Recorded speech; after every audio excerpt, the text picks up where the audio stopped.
Welcome to Magical Mystery Talk number 10. It's been a year since the last one, which is about all we can manage these days. We're all busy and there's so much stuff going on, and there's other factors as well. But this is Mark Devlin, and I'm joined as ever by Matt Sergiu of the Occult Beatles site. Welcome back, Matt. Hi, hi, hi. And also Desiree Hall of the Number Nines blog. Desiree, welcome. Hello, hello. Okay, so loads to talk about, would be, Oh, as yeah. it's been a year. Oh, yeah. And we're going to try and group things together. So we talk about John-related stuff first off, and then get into Paul, and then see where it takes us from there. So the first item we got on the agenda this time around concerns the re-release of John's 1973 album Mind Games in a box set. And there's all kinds of other intriguing stuff related to this as well. So who wants to take it from here? Shall I go for it? Okay. Because there's a lot. So this box set came out in July of 2024. And yeah, it's just the usual kind of thing you get with a box set. You get them a lot these days, don't you? Albums from decades gone by re-released on box sets. So you get outtakes in them. You get the remastered version of the original album. You get extra bonus tracks that weren't released on the original album, maybe tracks that were recorded but put aside and kind of discarded. And that's basically what's happened with this Mind Games album. There's a box set of it, and along with the box set came some digital bonus tracks as well, which are available online or via phone app, including, most interestingly for the likes of us, I think, so-called meditation mixes of tracks from the album. These are meditation remixes of certain tracks from the Mind Games album, and having listened to them myself, they're available actually on Spotify and YouTube, and they've just been released on vinyl as well. You can get them on vinyl album, I think. Basically, having listened to them myself, they're ambient mixes, so they fall on. I would say they fall under the ambient music genre, or also what's also known as drone. And yeah, having listened to them, these meditation mixes, they are, as the title suggests, very dreamy sounding, and they're designed to make you go off, as it were, into another place. Now, where it gets interesting for the likes of this podcast and for us is these meditation mixes are designed to be heard alongside what's called the Luminate app. So that's Lumenate. Now, the Luminate app, to quote from the John Lennon official website, is, and I quote, a consciousness expanding psychedelic meditation phone app. The Luminate app uses the flashlight on the back of one's smartphone strobed at research-driven frequencies onto a person's closed eyes to neurologically guide them into a state of consciousness between that of deep meditation and psychedelics. Each of the 9 meditation mixes has been paired with a unique, deeply immersive light sequence using carefully selected flicker frequencies to accompany the mind and mood altering sound. These singular mind altering sequences elevate the musical journey. Now, Sean Lennon, John and Yoko's son, has been overseeing the whole Mind Games project, from what I understand. And he's quoted as saying on the John Lennon official website that with regards to Luminate, he said, "I'm very happy to be working with Luminate on this. I've been using the Luminate app for my own personal meditations since it launched, and I've had many profound experiences. My father was famously into meditation, and I remember trying his flicker machine that he kept in the bedroom, which is what first introduced me to the idea of stroboscopic brainwave induction." And again, according to the Lennon official website, this flicker machine, according to the John Lennon official website that John used to use, they were like goggles. So he'd put these goggles on his eyes in his bedroom, and they allowed him, according to the John Lennon website, to effortlessly tap into deeply meditative states. Mm-hmm. So before I go on, I'm just wondering, at this point, are we getting into the realms of mind control again? Are we going down the same old road that we sounds like some Dr. Asher technology, doesn't it? Dr. Richard Asher stuff. Yeah, and this is the kind of stuff. I don't know how many podcasts we've done now where we've gone down the road of John Lennon and mind control, but this kind of are we going down that same road here again? Well, it's called Mind Games because, well, yeah. Now, apparently this flicker machine, it's based according to the John Lennon official website, this flicker machine, these goggles that John Lennon had, they're quote unquote an early version of the Dream Machine. People listening to this might be aware of what the Dream Machine is or was. It was first built, I think, in the late 1950s, and it was a co-creation of between artist and poet Brian Gyson and also beat poet William Burroughs. And basically, I mean, there have been many incarnations of this Dream Machine, but basically, just to give you one version of it, and you can find this online. There's video of it, there's photographs of it, and basically what it is, it's like a cylinder, and it's on a turntable, and it spins around, and it's got like holes in it. And inside this cylinder, you've got a light bulb. So basically, when this machine, this cylinder is spinning around and around on this turntable, and you've got the light bulb inside it, what you're supposed to do is you're supposed to stare at it with your eyes closed. And it takes you off, and apparently it gives you like hallucinations. It gives you an altered state of consciousness without the need for taking psychedelic drugs. Basically, it makes you hallucinate as well. So. Yeah, with regards to Luminate, the company, it's actually a company, it's the name of a company that created this phone app that creates, in the words of the Lennon official website, mind-altering sequences. Surprise, surprise, I wanted to know a little bit more about them.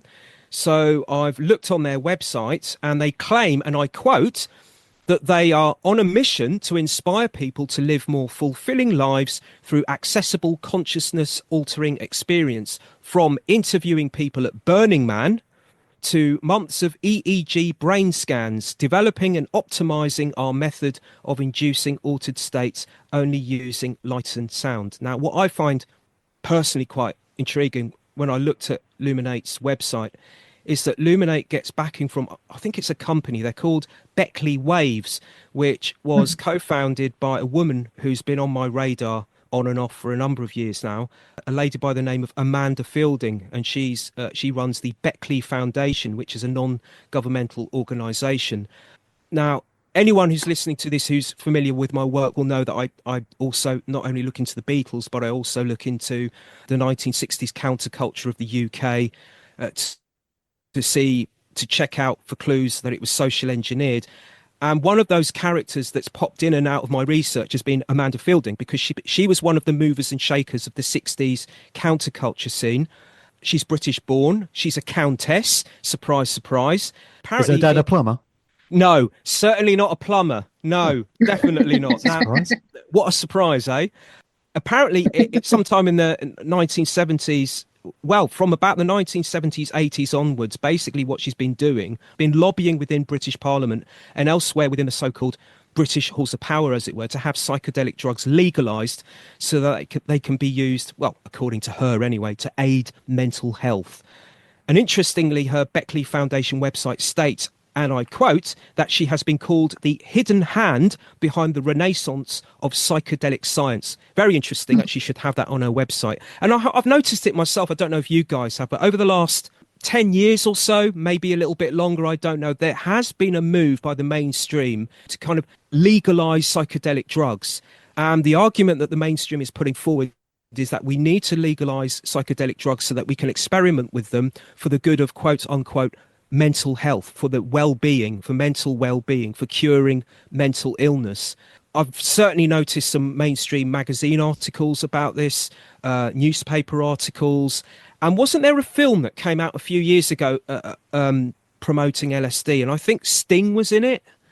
I can't remember the name of it. Wouldn't surprise me. Yeah. So there does seem to be this kind of renaissance that's going on at the moment. They're trying Sting to push... of the CIA band, The Police, that one. Yeah, exactly. We here in California, some psychedelic mushrooms have been legalized. We have, legal marijuana, and we have legal mushrooms. So you can go to a dispensary and buy them. Yeah. So that would fall into that psychedelic range. So psychedelic, LSD, psilocybin, mushrooms, whatever it is. Yeah, I feel like there is this push going on. Interestingly, one of the Beckley Foundation's mottos is changing minds, altering perceptions. There, which caught my attention. Another little motto.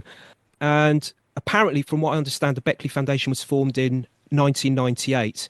And to quote from the website, the research spearheaded and supported by the Beckley Foundation has not only reawakened worldwide interest in the medicinal, therapeutic and spiritual applications of psychedelics, but it has inspired and motivated advocates to challenge outdated and obstructive drug policies that are undermining potential advancements in public health and denying millions of people access to safe and effective treatments.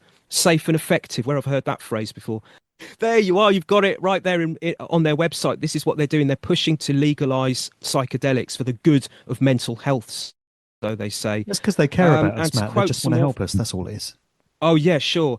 And also, according to their website, more recently, it states, Fielding has also co-founded Beckley SciTech, a private company working to develop a pipeline of psychedelic compounds and licensed pharmaceutical medicines that can be used in the treatment of neurological and psychiatric disorders.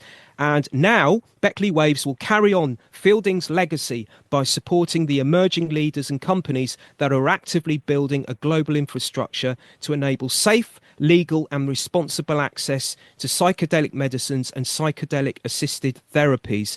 And indeed, when you look at the Beckley Waves website, it states that it invests in, supports and mentors emerging leaders, entrepreneurs and partnerships working to create the operational infrastructure of a global psychedelic ecosystem. I've looked quite closely at Beckley SciTech's website in particular, and up to this point, as we're recording this now in December 24, they've been quite hard at work undertaking studies and trials with human guinea pigs, actually. And to use their words, they've been carrying out trials with people using synthetic compounds, is one of the words they use, and also a short-acting psychedelic compound. They've been experimenting with what's called BPL-003, which is a synthetic version of MEO-DMT, which, if I'm not wrong, and I know I'm going to pronounce this all wrong, 5-methoxy NN dimethyltryptamine, and DMT. and DMT, yeah. And basically, this substance that they've been using has been taken from you can find it in plants, and it's also high. You can also find high concentrations of it in the species of toad known as Bufo alvarius. You can find it in its venom, apparently. And according to Beckley SciTech, when this BPL-003 was tested on humans, and I quote, the intensity of the psychedelic experience was shown to correlate with exposure to the compound, with scores of the mystical experience questionnaire and ego dissolution inventory increasing proportionately with the dosage of BPL-003. 60% of participants had a complete mystical experience. And they've got a little warning, okay? If you want to volunteer, they're currently advertising, if I'm not mistaken, for human volunteers, okay? And they've got a little proviso, though, okay? If you do want to become a psychedelic volunteer, okay, guinea pig, they do have a little warning for you. That's on their website. And I quote, "It isn't possible to predict how psychedelics will affect an individual person. Clinical trials are an experiment. They are being done because we do not yet know if psychedelic therapy is a safe and effective form of treatment. Therefore, one's participation in a trial comes with some risks. Your condition could improve, stay the same, or it could worsen. Psychedelic therapy is not a reset for your brain, and it is not a quick fix. Regardless of what happens, it's important to have the right support around you if this happens. But there are limits to the extent the study team can support you, particularly out of normal office hours." So But it might as if you well have be a an ad for meltdown, crack cocaine or heroin in what they're saying about it. so There are no guarantees. and what gets me about that is if you have a meltdown or a flashback or a panic attack after 5:30 on a Friday night, don't bother calling them because they're not going to be there. You know, it's like out of normal office hours. You know, it's just crazy. Another thing about Amanda Fielding, and this brings us back to Lennon. As I said before, she was a member of a mover and shaker in the 60s counterculture scene. And yeah, right. And you're correct, Mark. Her parents were not plumbers. Her parents Were they in the her father military? was Well, her father was an earl. Wild guess. Yeah, her father was an earl, and aristocracy. Okay, it's that one. and her mother was a marquess. So yeah, no plumbers there. And apparently, when she was a child, she can remember Aldous Huxley popping by to visit her parents. You know, we used to pop by As here. you That's do. nothing. Right. Yeah, he just came round earlier to give me my Christmas card. Yeah. The tea. Straight after the Rothschilds. I just, yeah, I just wonder what was in the tea. All kinds of DMT. stuff, apparently. And the Lennon link, apart from the fact that Luminate are this company are connected to all these people, this Amanda Fielding and the Beckley Foundation and so on.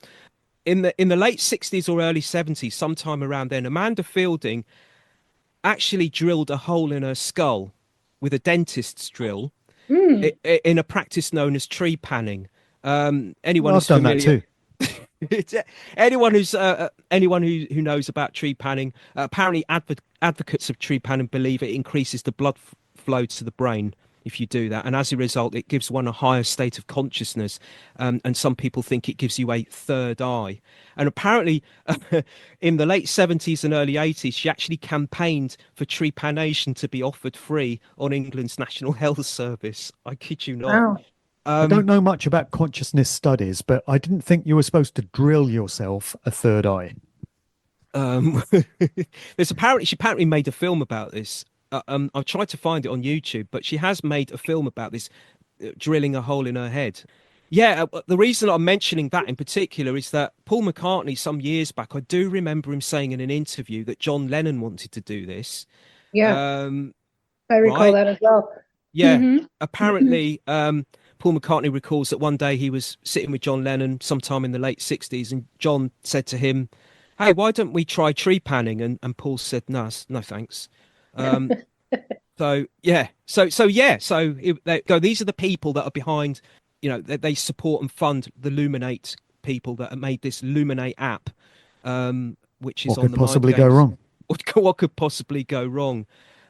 We haven't even got into the inspiration of the song Mind Games yet, and that's a mind blower. Yeah. If you want me to do that as well, because that's quite mind blowing. All right, very quickly then. All right, very quickly then. Now, according to John Lennon, the song Mind Games, the actual song, not the album, the actual song Mind Games, he said in one or two interviews in the past, he said that it was based on a book that he'd read. But he also said that the lyrics of the song are not about the book, but he said that the song was about the book. He remembered the way. I think what he means is he read the book and it gave him the inspiration to write the actual tune, the song. Now, the book that he says led him to release this song, to write this song. The full title of this book, which I think was released originally in 1972, is Mind Games: The Guide to Inner Space, and it's credited to Jean Houston and her husband Robert Masters. And in very simple terms, this book that John read, basically a guide on, here we go again, how to alter one's state of consciousness without the aid of drugs. To quote Houston in an interview, she said, "It's a book people can use to create altered states and explore their inner realms without drugs. Things like time distortion and visual landscapes." Now, I've looked at this book and I've kind of skimmed through it, read parts of it and so on. It's like an instruction book on how to achieve altered states of consciousness. And what it says you need to do is you need to find a group of people to play mind games, right? And for these mind games to take place, you need a group, and within that group, you need one or two people who can be your guide, and these guides have to be psychologists. Quoting from the book, these mind games help the players to open inner doors, gateways to the other places within, and after that, accompanies the player when the voyage is over. Very quickly, one of the games on there is you're put into a trance. The guide places you into a trance and makes you go back to being an infant again, not only to relive you as a child, but not in a memory kind of way, but to actually be a child, to think like a child, to see the world around you like a child, to feel like emotionally like a child, and then slowly the mind game, the guide brings you back again to adulthood. Another game which is a bit more disturbing, does to me kind of go into the MK Ultra territory. It's a role-playing game. What they want you to do, what they instruct you to do in this book, is basically, if you're in a group, you have to pair off. So you pair off with whoever and you sit down and you look at the person that's sitting opposite you and you stare at them and they stare back at you, and you have to keep on staring at each other, like really focus on each other. So to quote from the book, and tell me if this isn't MK, as you keep looking at the face in front of you, you will notice changes in that face. You do know now that each person has many possibilities, many appearances, identities which may be waiting to emerge, and the possibility too of being a screen upon which appearances, possibilities and identities may be projected by someone else. Go deeper and feel yourself going deeper and listening and beginning to consider what it would be like to be that person you are confronting. Go deeper and wonder what it would be like to be in that body that sits there facing you, and feeling yourself slipping into it as identities transfer themselves between bodies, going deeper and into that body so that it is you. And now feeling that you really are being shaped in your thoughts and your feelings by your body, so that your new body increasingly gives you the identity of that person who a while back was other. Look over there at that person opposite you who was yourself.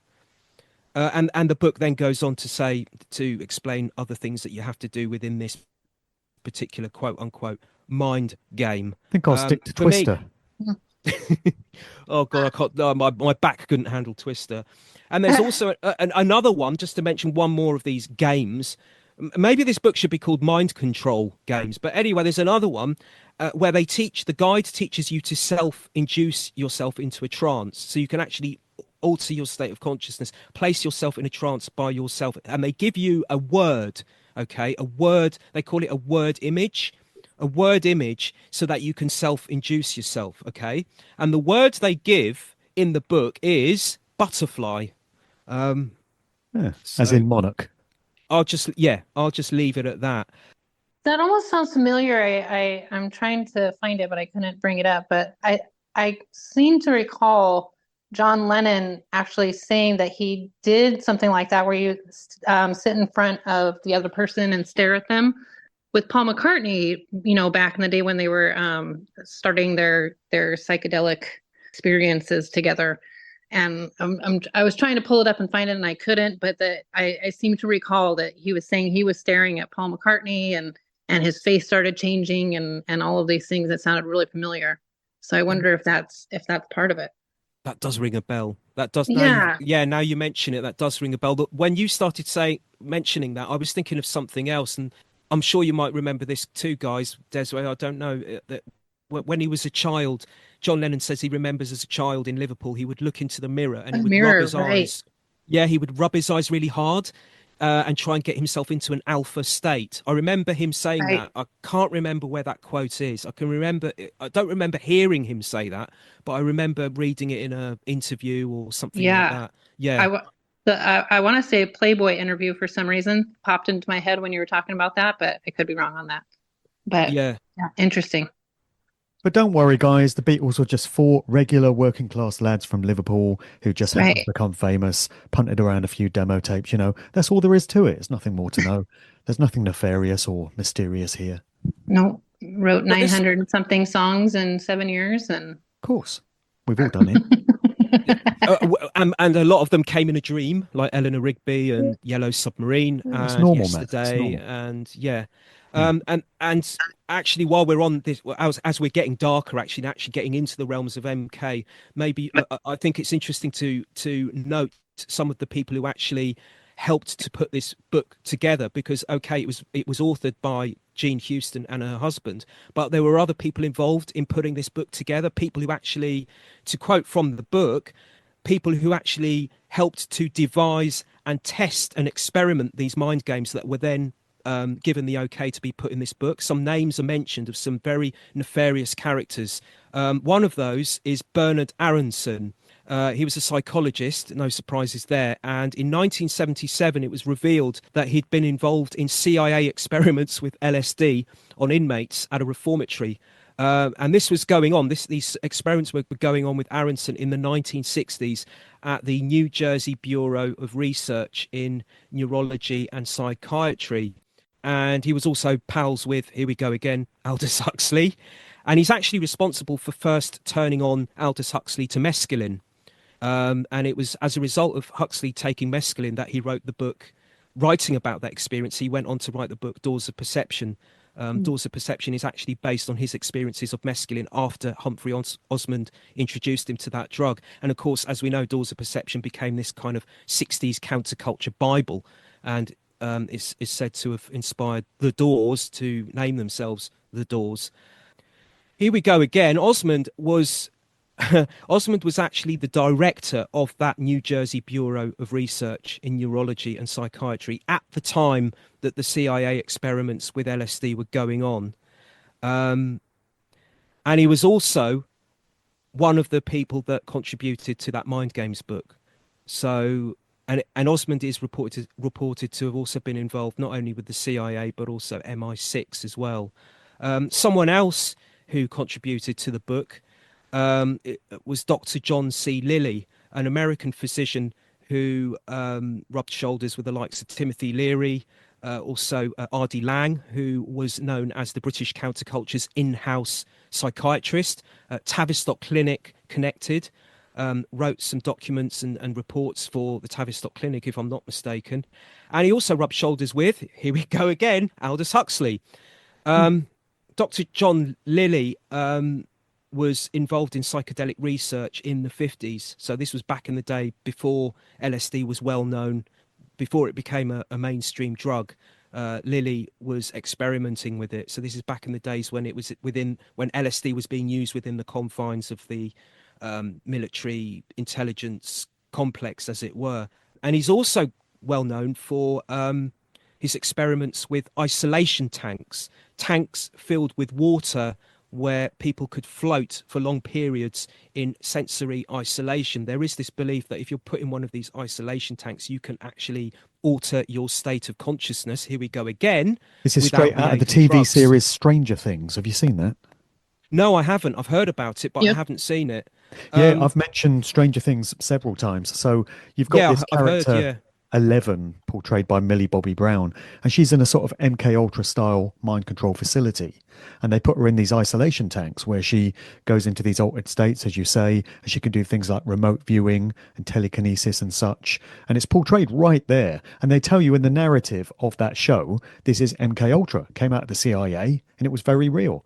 And I'm sure people watching the show just think, oh, this is wild fiction, but no, they're actually telling you about all this stuff that really did go on.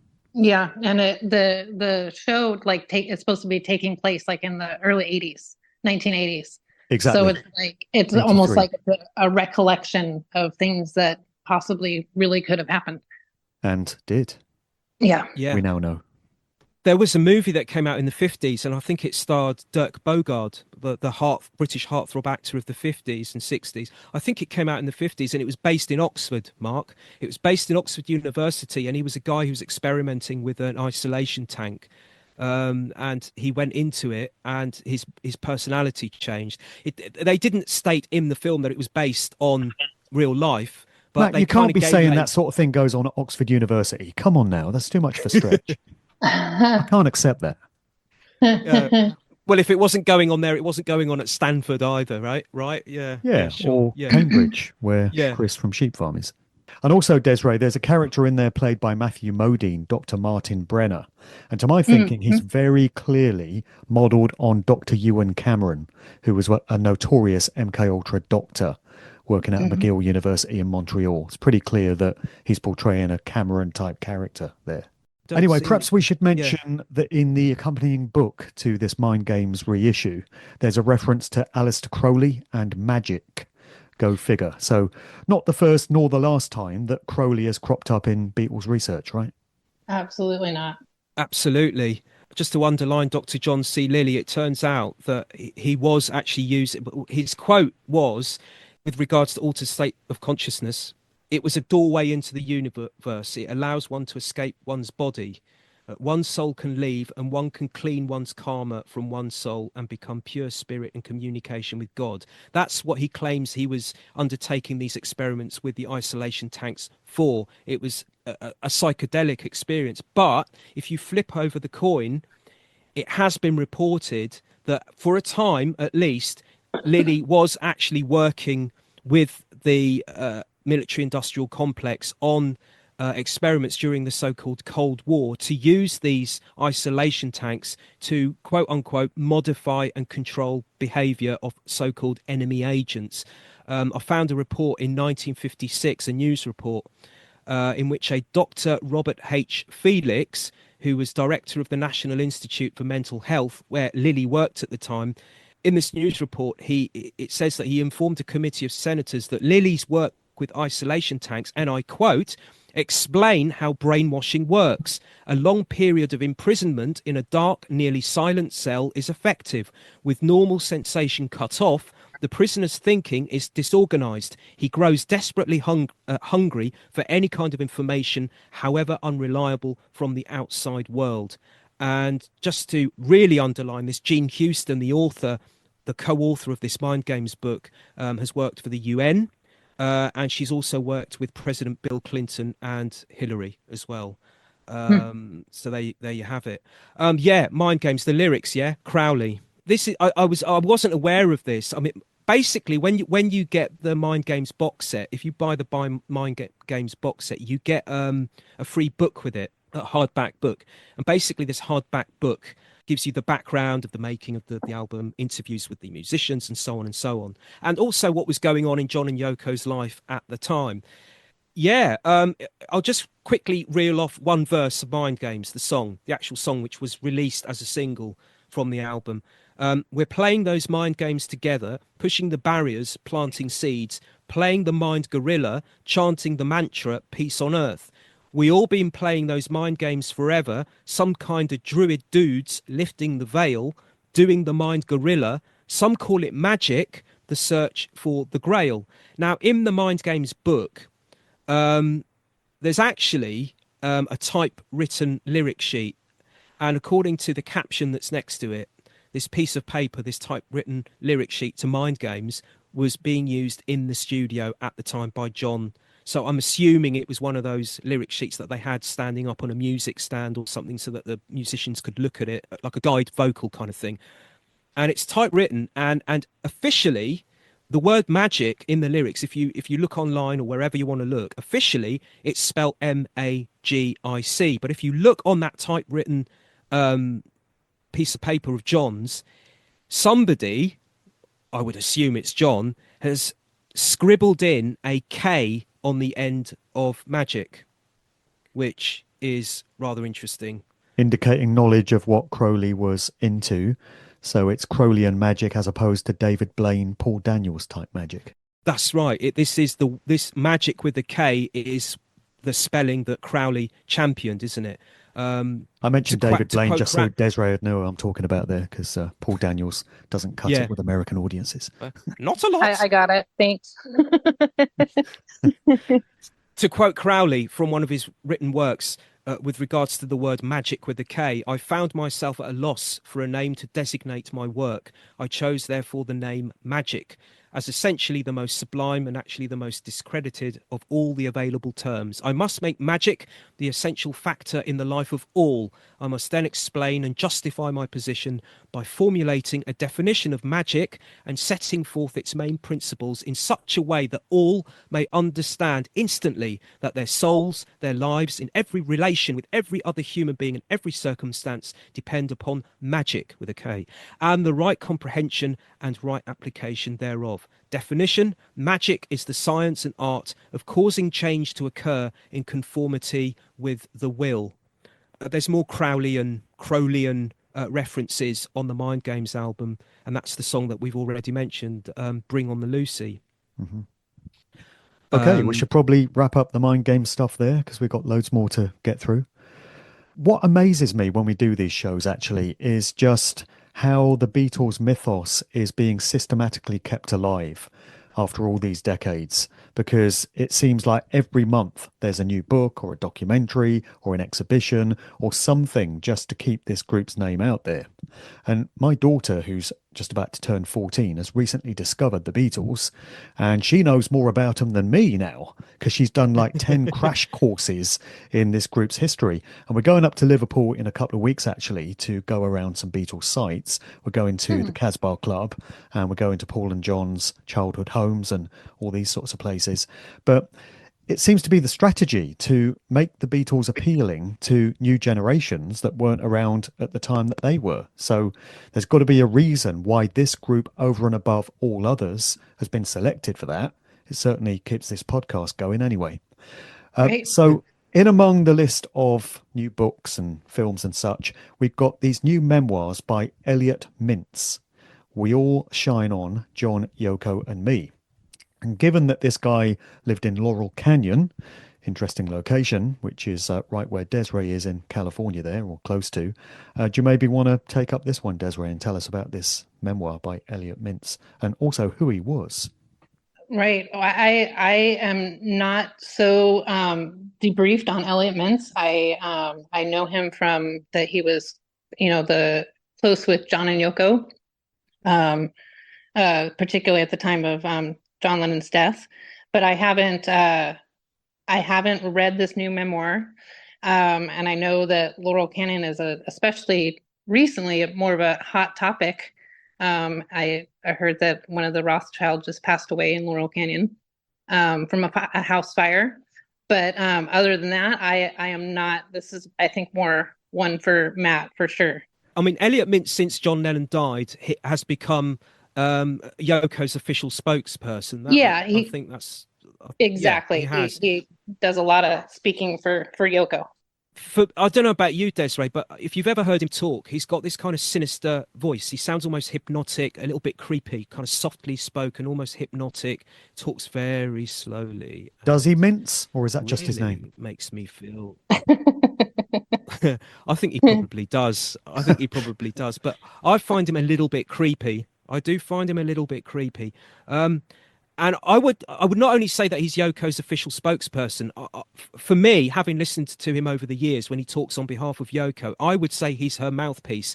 And what I mean by that is he is pushing her official narrative, because I think Yoko has in the past and continues to give the world her version of the John and Yoko story, which makes her look really good, and to John's expense maybe in some instances. So basically she's using Elliot as this mouthpiece.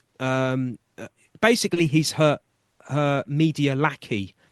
Right. I mean, that's the impression I get of him. He's there to push the Yoko narrative. Right. I'm sure he gets paid handsomely. Yeah. By Yoko, for sure. He first met Yoko and John in the early 70s. He met Yoko first. Basically, he used to be a radio DJ in the 60s, and then he later became a media consultant for the likes of Bob Dylan, Diana Ross, and also Paris Hilton, which is weird. That well-known DJ. What? Paris Hilton? Yeah, that well-known DJ who uses US. Yeah, very odd person. You look at Lennon, Dylan, then Paris Hilton. Bit weird. Where did she come from? I think MK Ultra is the denominator there. Possibly. I never thought of that. So he was a radio DJ, and he met Yoko through being a radio DJ. He interviewed her in the early 70s, 1971, 72, sometime around then. And he, as a result of that, he began to become friends with her. And through her, he then met John. And eventually he became their friends. But he wasn't only their friend during the 70s. He hung around with John. He was basically kind of like their fixer. He would like do favors for them. He would be a confidant. He would tend to their whims and fancies. He would go on holiday with them. He would go on vacation with them and do little errands for them while he was on vacation with them. So he was kind of a friend come gopher kind of thing, or fixer, if you like. Now, if you remember, we actually talked about Elliot in the very first episode of Magical Mystery Talk. And we talked about him living in Laurel Canyon. and there's and if I'm not wrong, I remember at the time that we spoke about Elliot in that first episode, we mentioned that his radio career was given a really big boost in the 60s when he was a student, a media student in college, because he just so happened to be at college when the JFK shooting occurred. And it just so happened that one of the people in his college at the time was a Marine or someone who used to serve in the Marines with Lee Harvey Oswald. It just so happens that, wow, what a coincidence that Elliot Mintz should be in college with this guy at that particular moment in time. And this helped to catapult Elliot Mintz's career, if you like. He does mention this in the book. Basically, the book is Mintz's memoirs in relation to his years with John and Yoko throughout the 70s up until 1980 or thereabouts. And yeah, this is what he says in the book about that incident with JFK. He says, so he's been in college, okay, for 3 months, a media student in Hollywood, okay. To quote from his book, he says, I stumbled into the biggest break of my career, which, as it happened, occurred on one of the worst days in American history. We were attending classes on November 22nd, 1963, when the announcement came over the school speakers that President John F. Kennedy had been shot. A small group of us broadcasting kids headed to our department's bungalow and huddled around a TV to watch reports of the assassination. A few hours into the newscast, the first photos of Lee Harvey Oswald started flashing on the screen. That's Lee, I heard one of my classmates exclaim. I was in the Marines with that guy. I don't know how, during that horrible, tragic day, I had the presence of mind to recognise the massive opportunity that had just fallen into my lap, but I took my classmate into another room, sat down with him, and turned on my tape recorder. It wasn't the most in-depth interview of my career. I was still very much the radio novice, but it was definitely the most auspiciously timed, I bet. So to quickly explain what happened next, this young, wet behind the ears Mintz had taped the interview. He sent it to LA's biggest local radio news station in the area, and by the end of the day, it was being aired across the whole of the US on the super mainstream CBS Evening News. Then he left college after a couple of years and began a career in radio. Serendipity is a wonderful thing. It is, isn't it? I mean, what are the chances? So yeah, I've picked out some. I've read the book. I have read the book, and I've picked out some little bits that I think would be of interest to us. Some interesting observations, and I've got one here where he claims that John was, quote unquote, suspicious of prescription medicine. To quote Mintz from the book, John was one of the original anti-vaxxers. After his son Sean's birth in 1975, John would try everything he could to keep his son away from the needle. Interesting. Also, with relation to JFK, actually going back to JFK again, Mintz writes in his book, John had a thing about JFK. And I quote, he found conspiracy theories fascinating. John tried to convince me that he had single-handedly solved the mystery of the JFK shooting. After studying the evidence, he said it was clear to him that the driver of the presidential limousine had done it, turning around from the front seat in the car and shooting Kennedy in the head with a pistol. Wow. Also quite interesting in the book is that he does go a little bit into the occult world that Yoko is known to dabble in, to put it mildly. He mentions an incident that occurred at the Dakota apartment building in New York where John and Yoko lived. He was there one day, and this was around 1979, 1980. And he the way he explains it was he was sitting there one day, and John and Yoko said to him that the old lady who lived down the hallway, there were rumours that she wanted to sell her apartment, and John and Yoko wanted to buy it. If it was true, if this rumor was true, they were very interested in buying it so that they could extend their apartment and make it bigger. So what Yoko did, and this is according to Elliot, she somehow, he doesn't explain how she did this, but she somehow managed to get a spare key. And one day she, John and Elliot Mintz let themselves in to this room to have a look around. And apparently the reason Yoko wanted to have a look around was to get a vibe of the place. She wanted to walk around and get a vibe of the place. And Elliot in the book recalls saying to Yoko, well, look, if you want to buy the place, why don't you just make an offer? And Yoko replied, yeah, but before I make an offer, I have to find the best way to make it. And with this, Elliot claims, Yoko reached into her bag and took out a candle, some crystals and a deck of tarot cards and placed them on a nearby coffee table. And Mintz quotes her as saying, we must find a way of getting her to want to sell us the apartment. Otherwise, she might sell it to someone else who makes a better offer. So she lit the candle, rubbed the crystals between her fingers for a few minutes, and then she spent some time turning over tarot cards and studying them. Then she closed her eyes for a while, and then she blew out the candle. And with this, she put everything back into her bag, all her occult paraphernalia, and they left the apartment. 2 weeks later, Elliot in the book claims that he got a phone call from John saying, she did it. We've got the apartment. In the book, Elliot also mentions that from time to time, Yoko would use numerology to aid her, and she would use it for John as well. He refers to her, and I'm paraphrasing him here from the book, he refers to her team of numerologists and tarot card readers. And he also, in the book, echoes something that Yoko has actually said herself in one or two interviews. I recall there's one interview where she talked about this specifically, and I've featured it on my website, The Occult Beatles. He mentions that she takes great value in ancient Egyptian artifacts, but not necessarily for their financial value, but for their magical qualities. He claims in the book, actually there's a photograph of this. I've seen a photograph of her in the Dakota with this in the background. He claims that in the Dakota, in her apartment, she's got a 3,000-year-old sarcophagus from Egypt. In other words, a mummy in a plexiglass case. And Elliot in the book recalls one day chatting about it with her, and he said to her, why don't you have it x-rayed to see what's inside it? There might be like something of really great financial value in it, like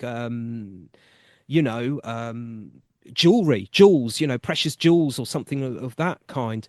And she said, no, I don't want this I don't want this sarcophagus for its financial value.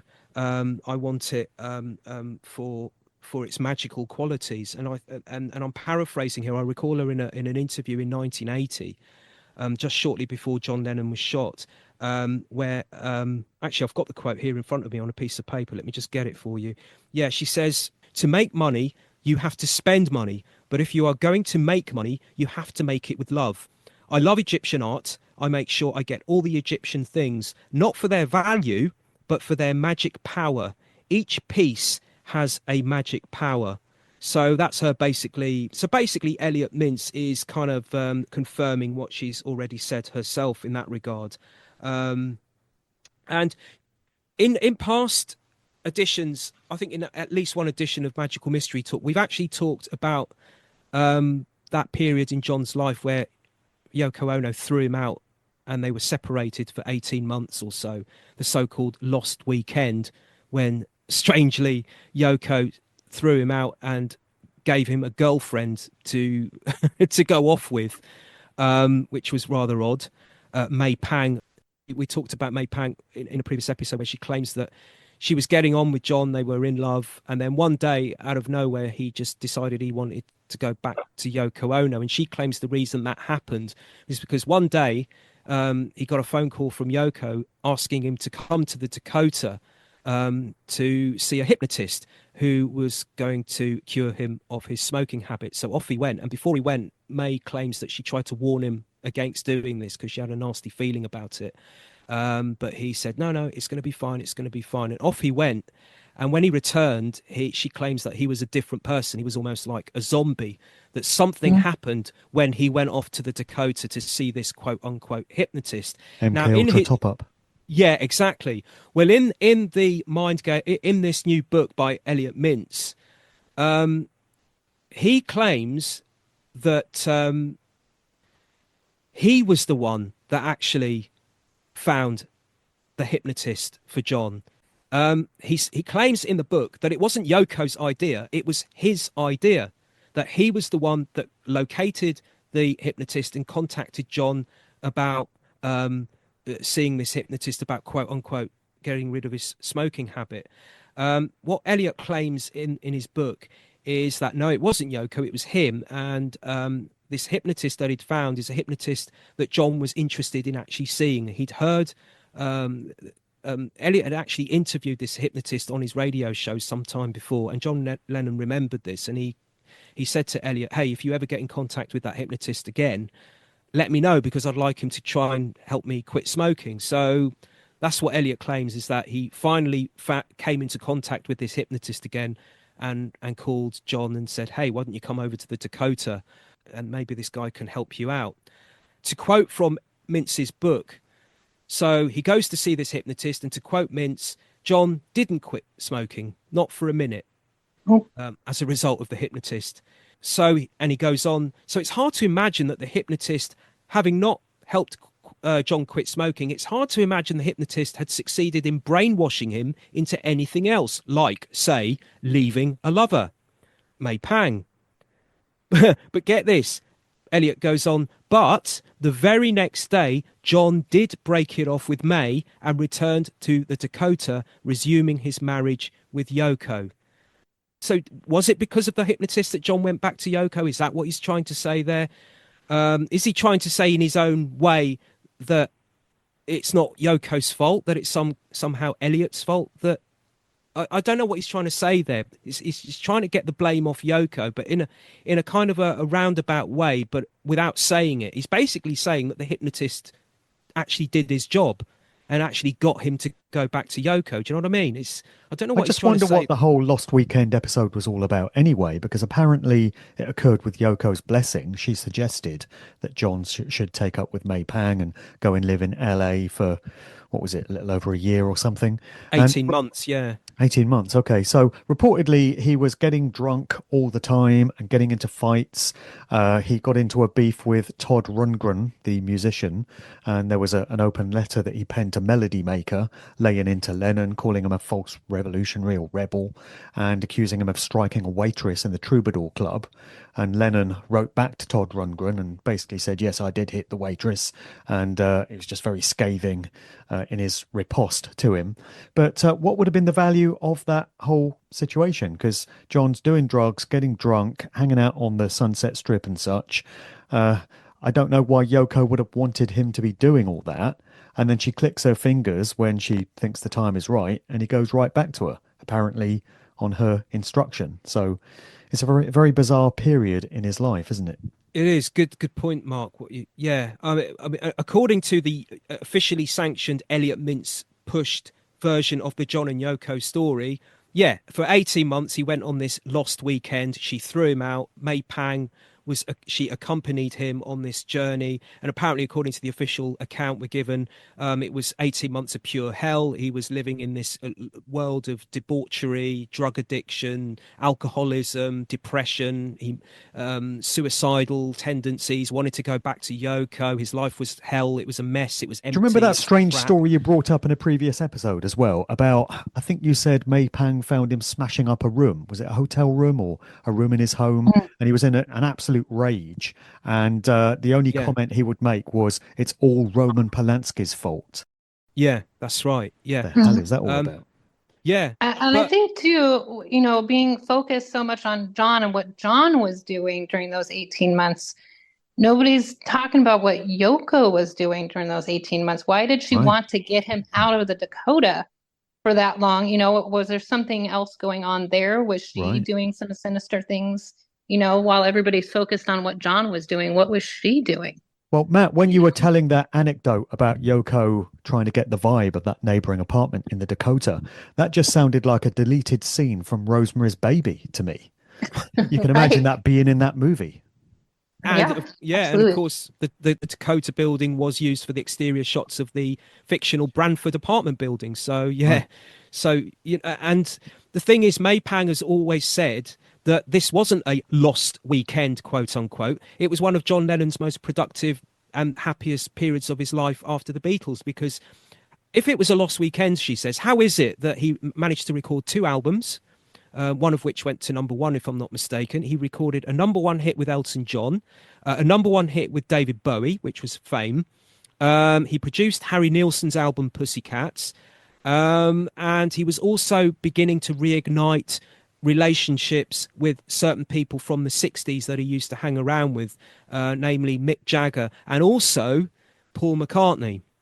Yep. And also his son, Julian. And also Right. his son, Julian, from his estranged marriage. And he was also beginning to get on well with his ex-wife, Cynthia, from his days in Liverpool. They were beginning to forge at least some kind of amicable, friendly kind of communication. Well, that's interesting timing then, because the minute he got back to the Dakota, what was that, 1974? 75, yeah. 75. Okay, so Sean was born in October of 75 on John's birthday. So immediately he goes back to Yoko. She gets pregnant, presumably, and Sean is the result.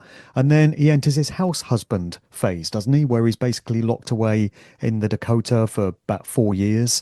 And he's baking bread and stuff like that. And not really being in the public spotlight at all until 1980, when he comes up with the Double Fantasy album with Yoko, and then he doesn't last much longer beyond that. So the timing is all very suspect.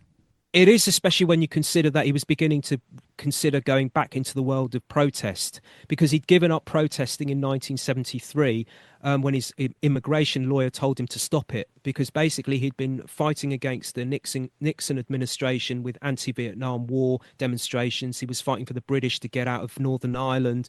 He was teaming up with the Black Panthers and various other campaigners and protesters and so on. The immigration services wanted him out. They wanted to throw him out of the US where he was living at the time, and he didn't want to leave.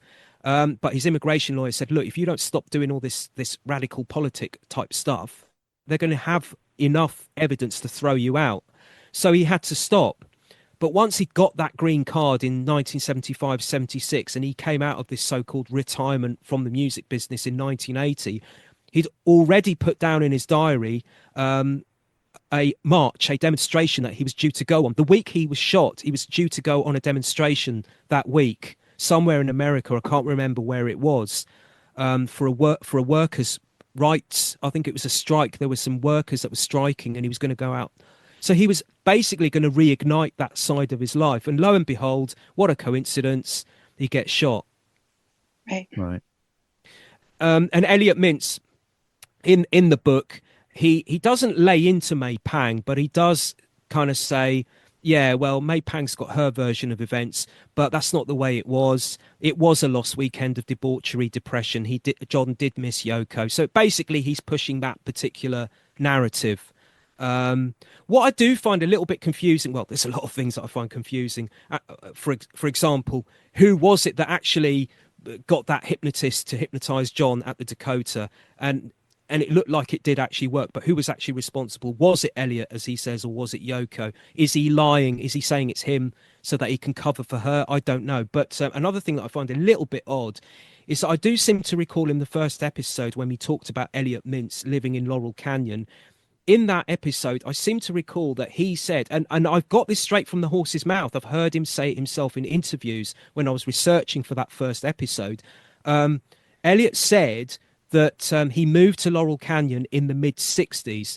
But in this book, he says he moved there in the late 60s.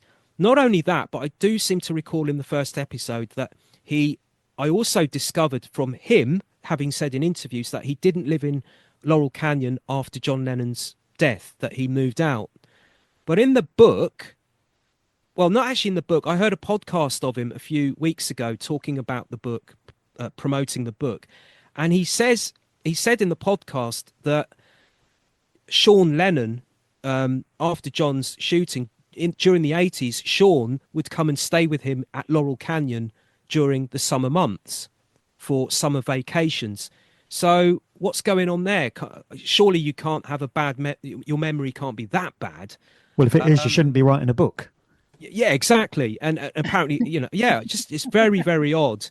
But yeah, there are 2 or 3 chapters in the book where he writes about Laurel Canyon, the whole scene there. Believe what version you like about when he moved there, but he does state in the book that he does recall John and Yoko coming to one of his birthday parties there. This would have been around 1972. And also attending that party was Mickey Dolenz from the Monkees. These were all neighbours, Laurel Canyon neighbours. Also, Alice Cooper was there. And he also recalls John and Julian coming to see him during that so-called lost weekend. They also popped round to see him at Laurel Canyon as well. So that would have been about a year later. So there has been activity with John Lennon in Laurel Canyon. Yeah, for sure. But Yeah. what's wrong? How can you not remember when you moved into a home and when you moved out? Either you moved out in 1980 or you didn't. How can you not remember not living there through the 80s? What's that all about? It's a bit suspect. I think we should probably start to move into Paul McCartney related stuff now, so we don't run out of time, because we've got a bunch of stuff to talk about there. And maybe a good place to start, which is quite topical, would be, let's get this right, Bill and Manlinda Gates's daughter Phoebe is dating Paul McCartney's grandson Arthur, son of Mary McCartney. And just hearing that makes me want to go and take a shower. Just the thought. The McCartneys and the Gateses married into each other. So, marriage of convenience here? Yeah, that seems like an odd couple, doesn't it? I mean, pretty much, yeah. Odd, unless you're going for some agenda pushing for future generations. You know, with future generations, you're mapping the agenda for. You know, you're looking ahead. Yeah, briefing the offspring for what agendas to be pushing in the next generation. Yeah, exactly. I know we mentioned this in the previous episode of Magical Mystery Talk.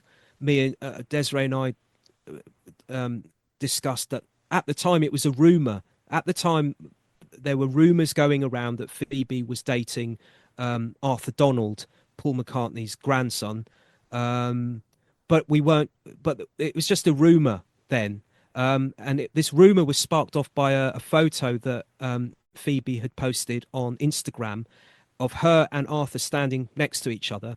But in the caption with the Instagram photo, there was no indication at all that they were dating. Actually, that there was no reference made to Arthur at all in the caption.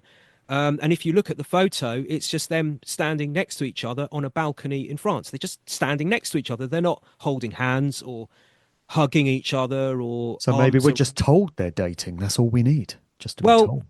Well, this is the thing, because since then, because nobody... because it wasn't made explicit in that photograph that they were dating, it was just a rumor. But since then, in June sometime around June this year, it's actually been confirmed that yes, Phoebe Gates is dating Paul McCartney's grandson. And I found one of the news reports from June that confirms this. Was it the 6th of June? 6624? It might have been.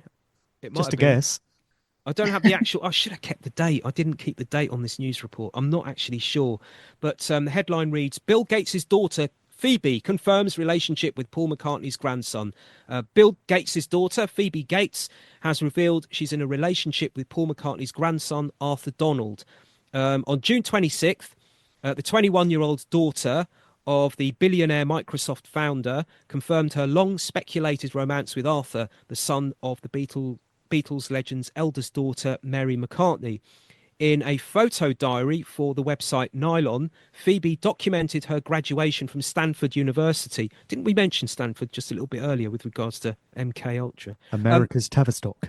Yeah. Phoebe documented her graduation from Stanford University, where she received a Bachelor of Science degree in human biology in just 3 years. While sharing photos from the June 15th ceremony, she shared a candid snap of herself with the 25-year-old Arthur, who she referred to as her boyfriend. My boyfriend, Arthur, giving me a lift post-ceremony, Phoebe captioned an image of herself being carried on Arthur's back. She shared another photo with her boyfriend taken during her graduation party that evening. This marked the first time Phoebe has confirmed months of speculation surrounding her relationship with Arthur. The couple initially sparked romance rumours in October 23 when she shared a photo on Instagram of them smiling in front of the Eiffel Tower. Arthur is the eldest son of British photographer Mary McCartney and her ex-husband, TV producer Alistair Donald. Arthur attended University College School in London before graduating from Yale University in 2021 with a major in history. I think I mentioned this in the previous episode of Magical Mystery Talk. Phoebe has actually known Arthur's auntie, Paul McCartney's other daughter, Stella, for a very long time. And the reason that she's known Stella for a very, very long time is because Stella has been good friends for many, many years with Melinda Gates. And I don't know if my memory's playing tricks, but I do seem to recall reading somewhere in the last few weeks or so that it was Stella who actually introduced her nephew Arthur to Phoebe. So yeah, I don't know if she was introducing him to Phoebe in order to fix them up, as it were, to whatever. But yeah, so the Gateses and the McCartneys are actually very closely entwined, have been for a Already. number of years. Not the And most obvious of bedfellows on the surface. on the surface, yeah, on the surface. And Scratch the surface. yeah, I'd rather not. And I've found a photograph actually online of Paul with Bill Gates, if that is Paul, obviously. If that's Bill. If that's Bill, whoever it is, flat nose or the straight nosed one, or the one with the scar on the cheek, or on the chin, or not. Bill Bitch Tits. Yeah, a photo of whoever it is, McCartney with Bill Bitch Tits. Yeah. So there you go. Thanks to Dom and Chris for that one. Sheep farm. Exactly. All right, so we're into McCartney territory, and we like anniversaries on this show, and we've just passed the 55th anniversary of the Paul is dead rumor going mainstream in the United States. That was October 1969. And actually, it was the 12th of October, which turns out to be an interesting date in Beatles history and generally, because that happens to be the birth date of one Aleister Crowley. You might have heard of him. So 12th of October is when this radio DJ Russ Gibb in Detroit hosted a phone-in show, and a bunch of students were calling in, and they were saying that they'd decoded clues left on the Beatles' Abbey Road album, newly released at the time, which they claimed suggested that the real Paul McCartney was dead and had been replaced. That's the famous zebra crossing picture, of course, which was taken on the 8th of August 1969. And that night, the so-called Tate Manson murders happened up in the Hollywood Hills, one of so many synchronistic connections between the Beatles, Rosemary's Baby, Charles Manson, Roman Polanski, and Sharon Tate. They just never end. I mean, here's one. For instance, Charles Manson was arrested at Spahn Ranch and taken in for police questioning on the 12th of October 1969. That's not the date where he finally had the Tate Manson murders pinned on him, but he was arrested for separate misdemeanors on that date. So right at the time that this call-in show is happening, with all these students saying that Paul McCartney is dead, Charlie Manson's getting arrested. So this was, I guess, about 3 years after Paul is said to have died in this terrible car accident. And the date that's most often given for it is 9/11, which is either November the 9th or September the 11th, depending on whether you're looking at the American or British date formats. And this is immortalised in the memoirs of Billy Shear's book by Thomas Hugh Harriot. Mike Williams, Sage of Quay, has done hours and hours and hours of shows just picking up on this idea that Paul died in 1966 and was replaced by this individual named William Shepherd, known as Billy Shears. And supposedly we got a clue on the Sgt. Pepper album in the summer of 1967, The Summer of Love, where they say, "May I introduce to you the one and only Billy Shears," which is supposedly the introduction of the replacement officially in the public eye for the first time. So I've been back and forth with this whole Paul is dead idea since I got into this area of research about 15 years ago. And very early on, I bought the conspiracy theory suggesting that McCartney died in 1966 and this guy, William Shepherd, took over. And there's lots of instances of this guy answering to the name Billy or William and saying cryptic things in interviews like, "There are two Paul McCartneys and I can't believe I'm really him. It's like there's two of me," comments like this. But I'm at the point now where I can say with certainty, from having looked at so many pictures and so many hours of footage, that there's been more than one Paul McCartney.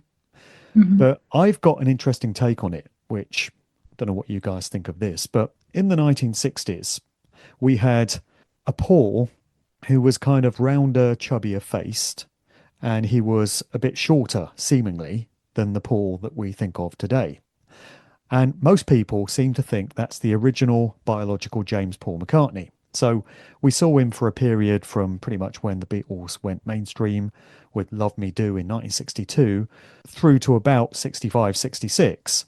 And then we get this taller individual with the slimmer, longer face who seems to appear in most of the photos and video footage. So what if the guy we have today, the taller, slimmer faced individual, is actually the real Paul McCartney, given that in early photographs he appears very similar to the one we have today, and many of these photographs are from pre-fame days, from before the Beatles actually broke through. And what if they inserted this chubbier, sort of rounder faced, shorter fellow for whatever reason, I don't know why, but they put him in the public eye for a big part of the 1960s, and this would be the guy that dated Jane Asher for the most part, because it seems that the other guy, the taller guy, also was seen stepping out with Jane Asher, so Jane dated both Pauls. Hope you're paying attention, there'll be questions later.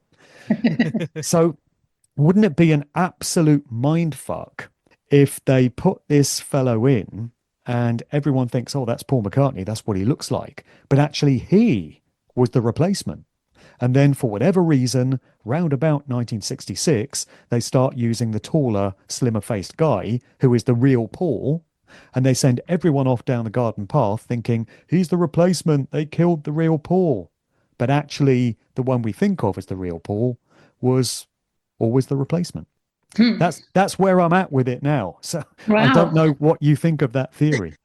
Yeah, I've heard you talk about this before, and it's interesting to see that there's that you're not straying down the orthodox path, because I think the orthodox path has got a lot of holes in it. The orthodox path being that Paul McCartney died either in September, November 1966 in a car crash somewhere in or around London, and then he was replaced by Billy Shears, Shepherd, whatever name you want to give. There's a clear demarcation line in that theory. It's like on this date, everything changed. But I think it's not as black and white as all that. No, what is. certainly Definitely not. Certainly not. From the research I've done, and I've written an article about this, and it went on forever. And you can find it on the Occult Beatles. I've actually done photograph and video comparisons, and there are Pauls that were around pre-66. And having looked at the shape of the nose and other aspects of his face, you can see that same Paul post 66.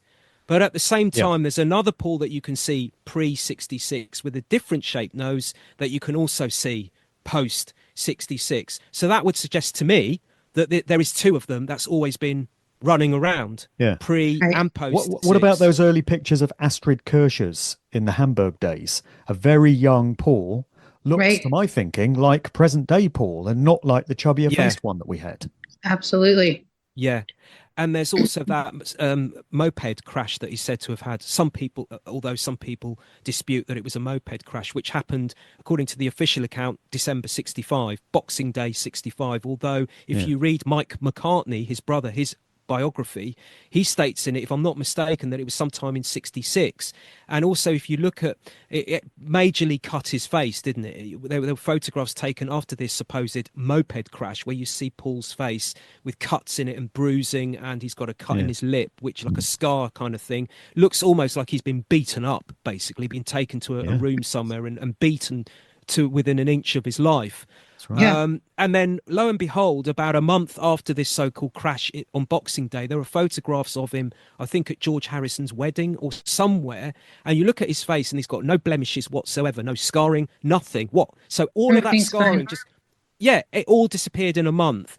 The thing is, what happened after that moped crash, quote unquote, is that he cut his lip and he has got a slight bump on his lip. It's a scar, but it looks like a bump on his upper lip.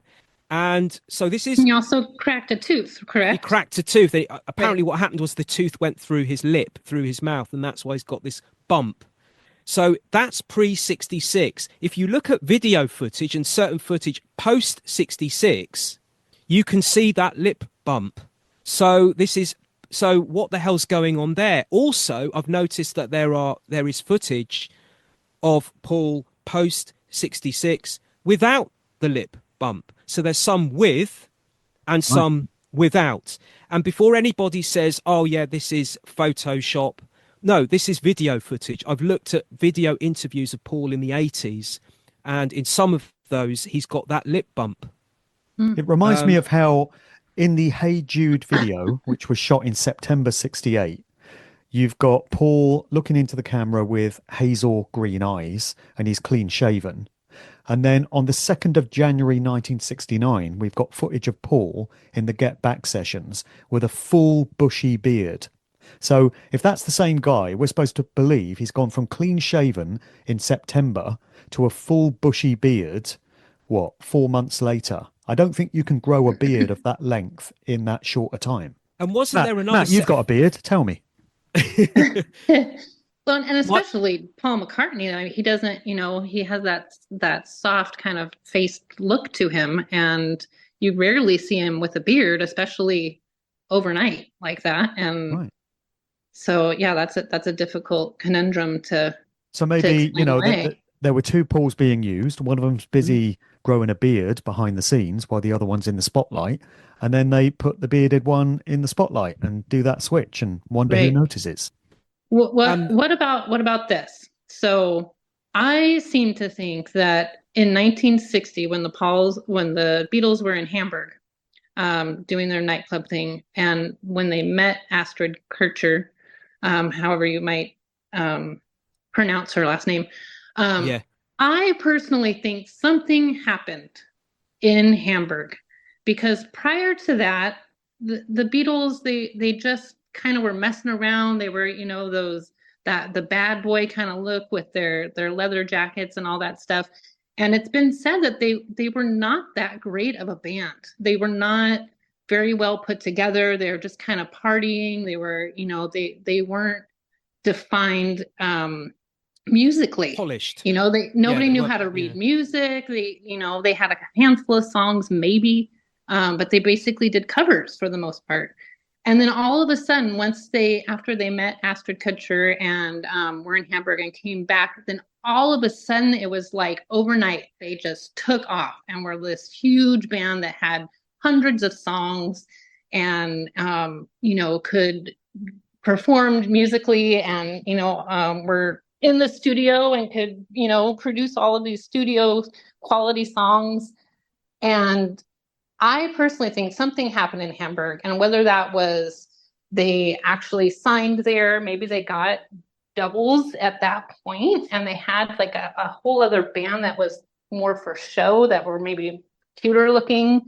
And as far as Paul McCartney had a much more face for commercialism, and they just kind of went off with two different Paul McCartneys from that point. One that was more musically inclined, and one that was more for the TV, for showing.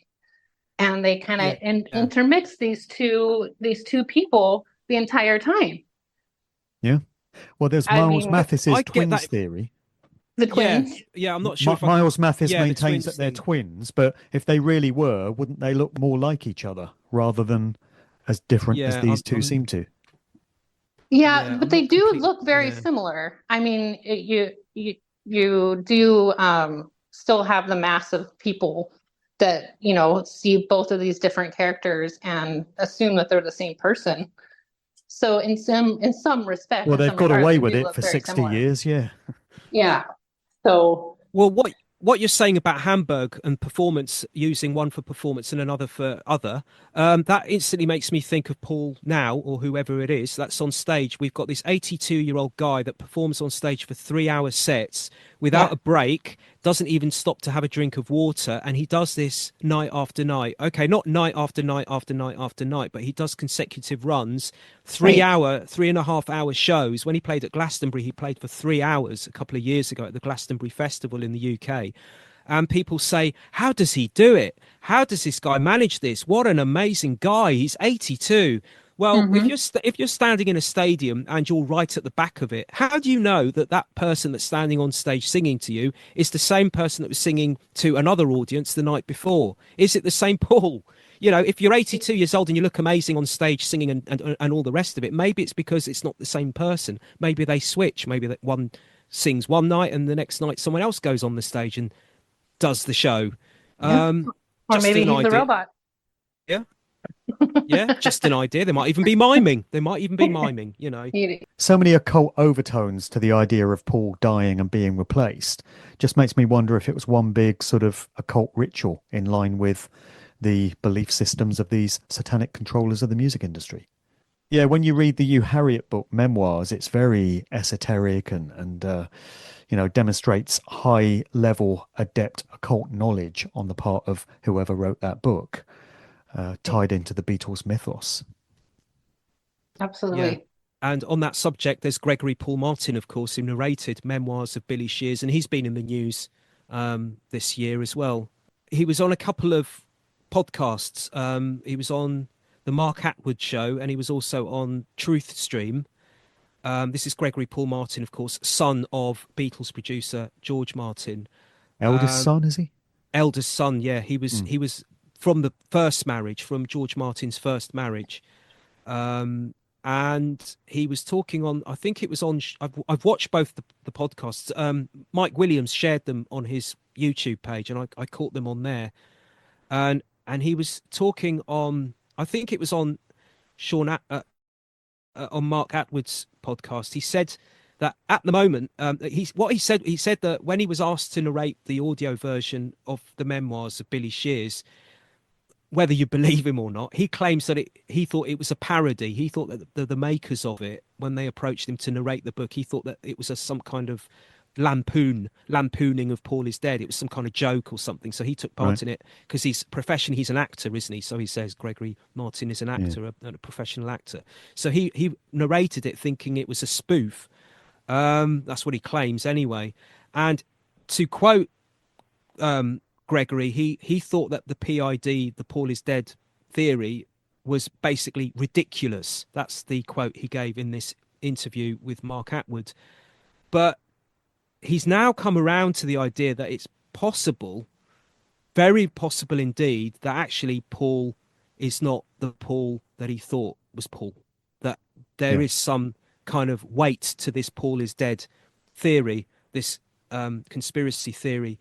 To quote him, this is what he said. He said, frankly, when I think about Paul, because I've been around him so much, it sort of seems plausible because, you know, I met him when I was very, very young, and he's certainly not the person now, when I think about it, that he was when I met him. So I believe it. That's what he says. Yeah, I mean, we talked about Gregory in a couple of episodes ago, didn't we? How he was standing up against the Rona. He was on Twitter. He was very, very, he was almost like conspiracy theorist in his stance against the Rona and the lockdowns and everything. Well, he was due to come on my show this year. So he did a show with Amanda McLeod, a friend of mine in Australia. He appeared on her show, I think, in the early part of this year. And Amanda said to me, oh, you should try and get Gregory onto your show. And he'd already said no once to me at that point. But I reached out to him again and said, would you reconsider? And he agreed. He said, yeah, okay, let's do it. And I said, well, I want to talk about your thoughts on Paul McCartney. And he said, yeah, okay, fair enough. And then a week or so before we were due to do the interview, I got an email from him saying, Mark, I just can't do it. I've looked at some of the stuff you say and you post, and I can't come on a program like that. I can't be with a host who talks about the stuff you do. Sorry. So he bailed out. So he's all over the place. You know, one minute he says it's ridiculous and it was a parody. Next minute he says he's coming round to the idea. And the next minute he bails out of an interview because he thinks it's conspiratorial. I don't get it. I don't get it. And he's been very quiet on Twitter recently. I know when the lockdowns were going on, he was very, very vocal, if that's the right word to use for Twitter. But he was constantly on Twitter, you know, attacking the whole, you know, the lockdowns and the you know, the jibby jab and all of that kind of stuff. But he hasn't actually posted anything there since, I think, May of 24. I think he's been very quiet, and apparently he was going to be releasing a book. That's something else he talked about in one of these podcasts. He says he's currently writing a book about his life, and to quote him, he says, it deals with my experience of black magic, and that's why I'm going to call the book Blackbird, Black Magic in My Family, he says. So he's talking about George Martin's family here, about his family and his dad's George Martin, which is very intriguing. So, but that's it. I've looked on his website. He's got an official website. I tried to find out more about this upcoming book, but there's no mention of it at all, not even a hint. So, why didn't he want to speak to you, Mark? Did he pick out anything particular that he didn't agree with, or he was nervous of, or? No, he didn't highlight anything specific. I think he just said that he'd been on my YouTube page, and I don't know, maybe it's the God stuff I've been doing. I've been talking about, theological and spiritual matters this year, so maybe he didn't like some of that. But he just said that he'd looked at my output and he honestly couldn't put his name to being on that sort of show. So who knows? It's all over the place. Yeah, I don't know what to make of it. I really don't. He's well all over the place. I don't know what he thinks from one moment to the next. Yeah. Indeed. We're in the McCartney zone at the moment. And of course, linked to the McCartneys are the Asher family. So maybe we should talk a bit about that, because you've got a whole bunch of material on the Ashers there, I think, Matt. Particularly the passing away of Peter and Jane Asher's cousin Diana, who we had hoped to get on one of these shows. I put out an invitation to her a few weeks ago via Twitter, which is the only means we had of trying to reach her, and I never got a reply. Tried 2 or 3 times. Would have been great to get her on this show, but it didn't happen. So what do we know about her? Yeah, Dana of Rotting Jewels. I think she's got a YouTube channel, Rotting Jewels. I haven't watched her recently, but I did get into watching a lot of her videos, and I sent you guys like an edited highlights of some of her presentations. And basically, her argument is, and I think it's less of an argument as such. Well, what she's saying is basically is that the process that Church of the Final Judgment, this occult religious organization that was launched in the UK in the 1960s, is connected to the Best Friends Animal Society, which used to be called the Best Friends Animal Sanctuary. So sometime in the 1970s, she's putting across this argument, which she's trying to solidify this argument by putting forward various documentation, business records, and so on that she's found online, where it pretty much confirms that there is a connection. Basically, the Process Church of the Final Judgment broke off in the 70s sometime. They launched in the 60s, but sometime in the 1970s, they kind of broke off, and they morphed into this Best Friends Animal Society. For those who are not aware of the Process Church, they were formed in Britain by a couple of former Scientologists, and I was researching them some years back for a Rolling Stones article on my site, Conspiromedia, because the Rolling Stones have some links to the Process Church from back in the 60s. And whilst I was researching that, I watched a couple of interviews, and one of the interviews I watched was from Timothy Wiley, who was one of their earliest members.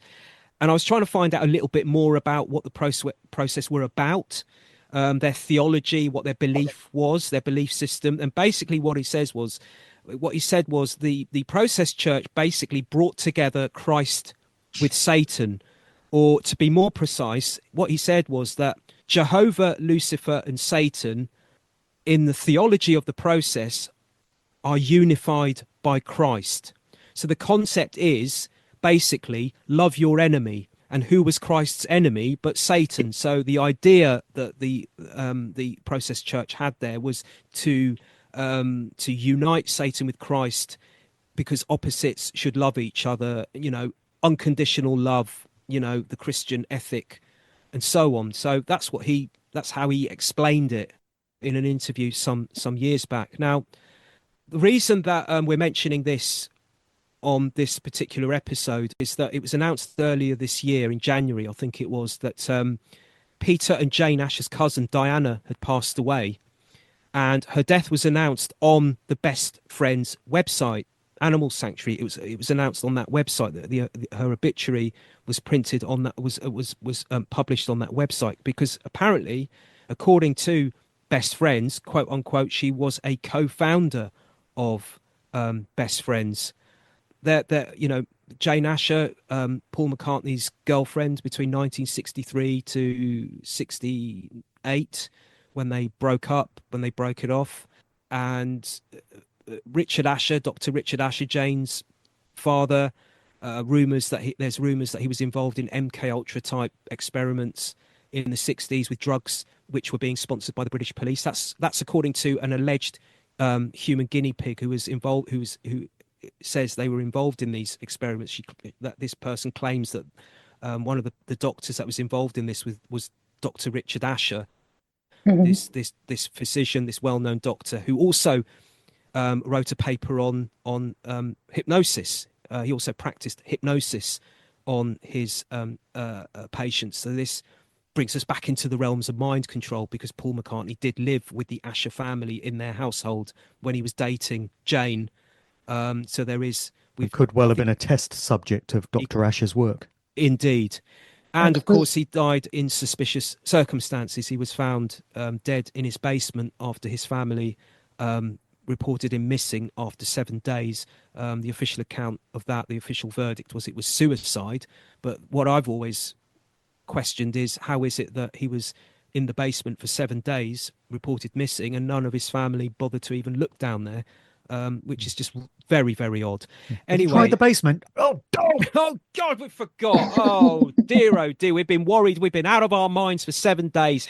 Now we should remember.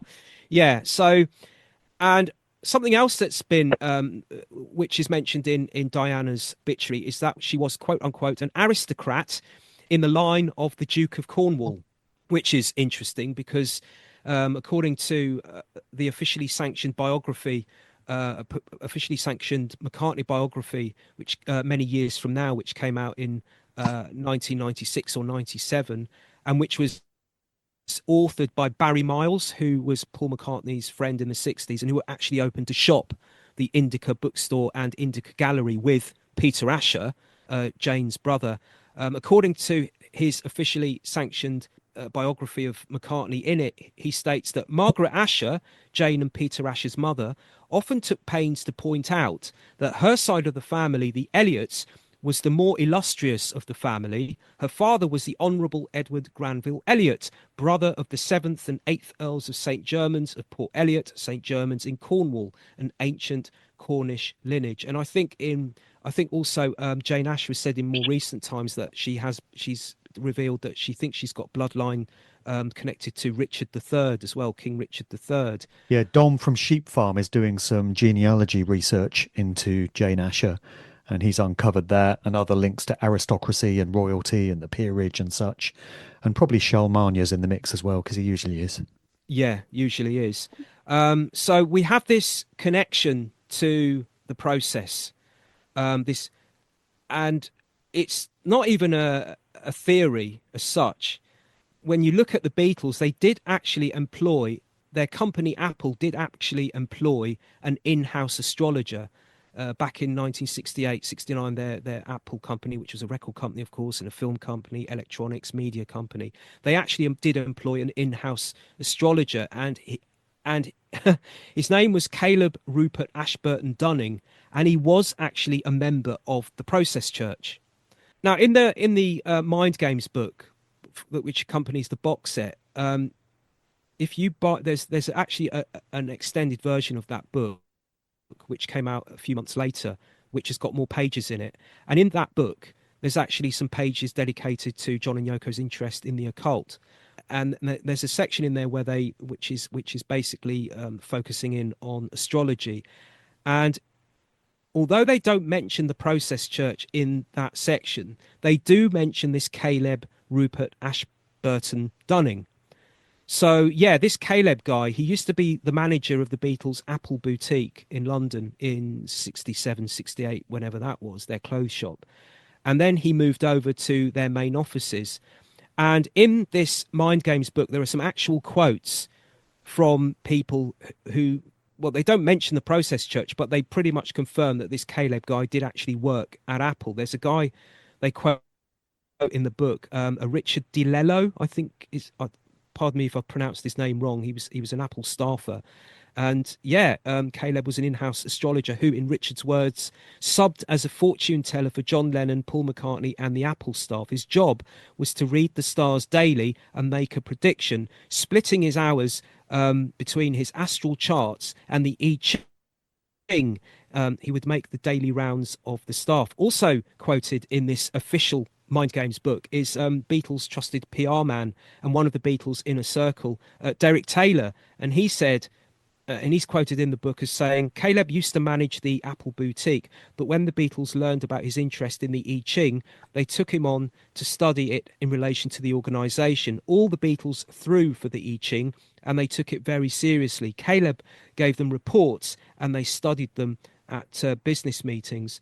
Now, it's not. This isn't mentioned in the book, but it is said that the reason that Caleb eventually left Apple.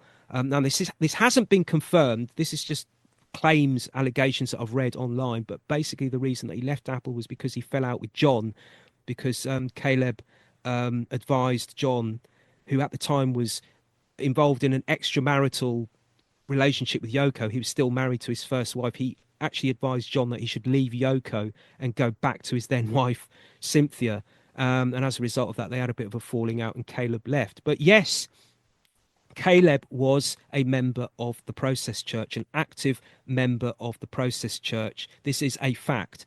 It's not mentioned in the Mind Games book.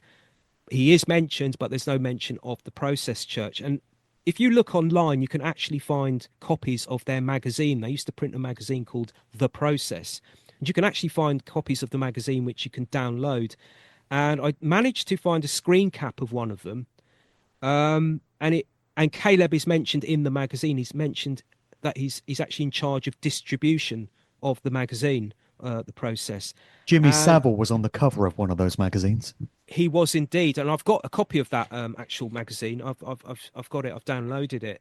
Mick Jagger was in it. Also Marianne Faithfull, if I'm not mistaken, and Paul and Jane Asher were in it as well. And I've got screen caps of that. They appear in the actual Process magazine in a little feature which is about fear.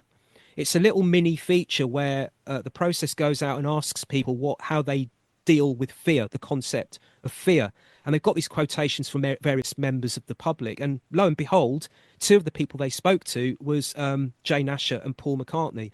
And Paul, in this edition of the Process, says, with regards to fear, he says, I'm not really afraid of people, nor of the world ending, anything like that. It's just fear, really, a fear of fear. It's not fear of a lion or of a man with a club. It's fear, a sort of abstract fear. Meanwhile, Jane is quoted as saying, I'm not afraid of people. They sometimes make me nervous, but not afraid. I used to be afraid of the world ending and all of that. Since then, I've learned not to think about it. I'm afraid, really, of just all the usual things that everybody else is. The Process also opened a bar in London, a bar, club, kind of restaurant kind of place where you could go chill. And it was called Satan's Cavern.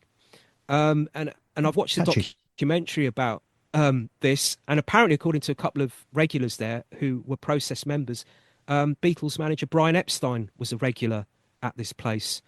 So yeah, with regards to Diana, Jane's cousin, Diana was active for the Process before it changed into Best Friends, because in these downloaded editions that I've seen of the Process magazine, I've actually stumbled across an article where Diana is mentioned in the Process magazine. She's referred to in it as Mother Diana. Mm-hmm.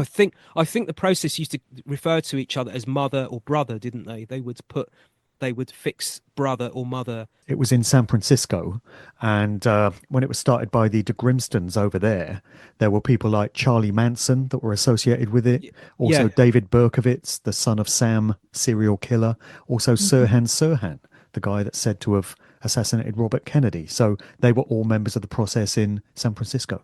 It started in London. The office was in London. And actually, not only is Diana mentioned in this magazine article, but she's mentioned because she hosted a Process radio show, would you believe? I didn't even know such thing existed, but she was a host of a Process radio show, so that's why she was being mentioned in the magazine. It was like a little news bulletin kind of thing, and there's a picture of her in there. There's actually a photograph of her in there, so there's absolutely no doubt that Jane Asher's cousin was involved in the Process Church. There is no alleged about it. It is a fact. Yeah. Yeah. It even says as much on their on the Best Friends website as well, which, you know, the Best Friends Sanctuary was morphed from the Process Church. And I believe the Process Church was also an offshoot of Scientology. Yeah, it was. It was yeah. Mary and was it Robert? Robert de Grimston, yeah. Yeah. The original name was McLean, but they changed it to de Grimston. Yeah, they were former Scientologists, thrown out apparently according to the official account, but I don't know whether that's true or not. I didn't realise that the Best Friends website stated that they were formerly part of the Process Church. That went right past me. I looked on their website. The Best Friends website says that Jane Asher's cousin, Diana Asher, was a founding member of the Best Friends Sanctuary. Yes. Yeah, she was. But since then I've looked on some of those old magazines, the Process magazines, and I've actually found a photograph of her. So she can't get away from that one, and she's referred to as Mother Diana. And again, you've got Manson linking here, Manson linking to the Beatles in some way, shape, or form, because Manson, as you said, Mark, you kind of mentioned it in passing, Manson did actually conduct an interview for the Process sometime after the Tate incident. And that's what Dana, this Rotting Jewels website, this researcher has been looking into. She's trying to get more information about the Manson aspect to all of this as well. She's not only looking into Best Friends and its links, trying to get into the inner workings to find actual 100% proof that Best Friends and the Process are linked in some way through business records and so on. But she's also looking at trying to find absolute proof that Manson had, that the Manson events, you know, the Sharon Tate killing and all of that, was somehow connected to the Process Church. That's what she's trying to do at the moment in her research. She's trying to dig into that, if you like. Very creepy. All very creepy. It sure is. And yeah, and no direct link there, but I know that a lot of the surviving family members of the Manson family went on to form a group called ATWA, which is Air, Tree, Waters, Animals. And, you know, ATWA.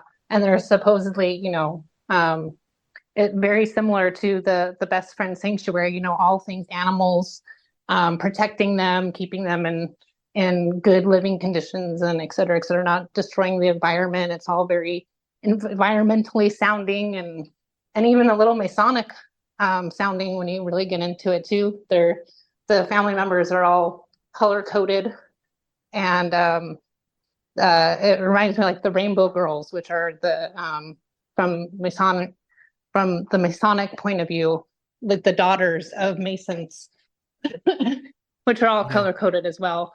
And so I haven't really found a direct link between those two, but they just sound very similar. You know, schools of thought in that kind of way. I'm sure it's just because they care, you know, they're just people with big hearts that want to save animals. That's all it is. Yeah, exactly. Yeah, very strange. Well, look, we got a few minutes left, so maybe we should try and get a couple of other subjects in. There's the question of the Casbah Club that I mentioned in passing earlier, which is an early venue just outside Liverpool in the West Derby area, where the Beatles played some of their very earliest gigs prior to the Cavern Club. So the Cavern Club is this tourist destination in Liverpool city centre that everyone knows about, but I feel far fewer people know about the Casbah.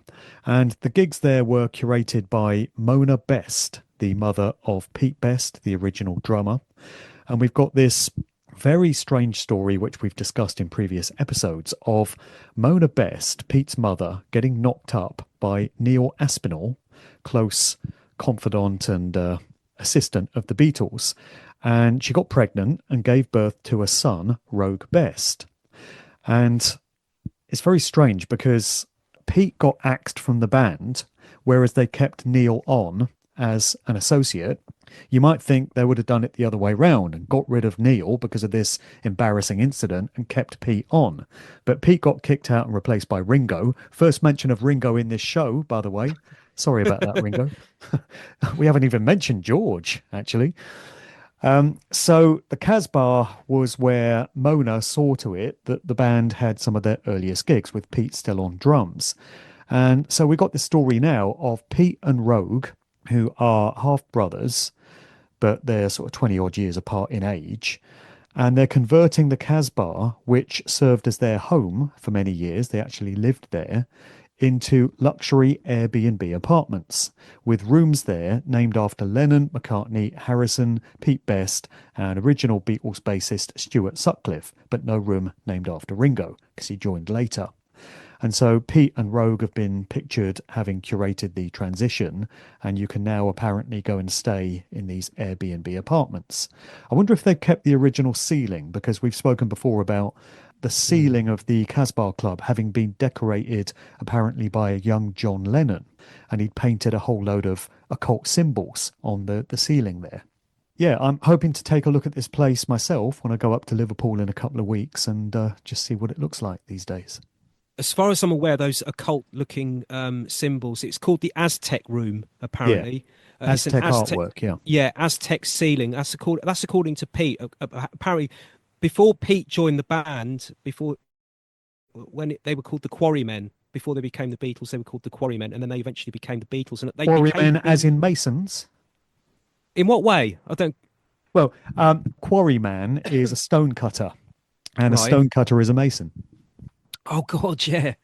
Yeah, I'm sure it's just a coincidence. Yeah, just a coincidence. Yeah, and then Beatles, which could be the Egyptian scarab beetle. I'm sure it is. Yeah, exactly. So they became the Beatles. If I'm not mistaken, they actually became the Beatles while they were at the Casbah playing in this club. And as you say, this was... Yeah, Silver Beatles, wasn't it? Yeah, it was the Silver Beatles, and then it was the Beatles. And Pete hadn't... Yeah. And Pete hadn't yet joined at that point. But yeah, he remembers them coming to play at the Casbah before he was a member of them.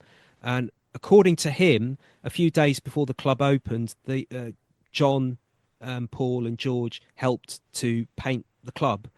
And according to Pete, John painted an Aztec ceiling, and there was also an Aztec room. And to quote Pete, this Aztec room had Egyptian graffiti and mystical Eastern signs on it. There was also a rainbow room, which was painted by Paul. So again, we're getting into the realms there of possible MK. There's a rainbow room in Stranger Things in the narrative. Well, there you go.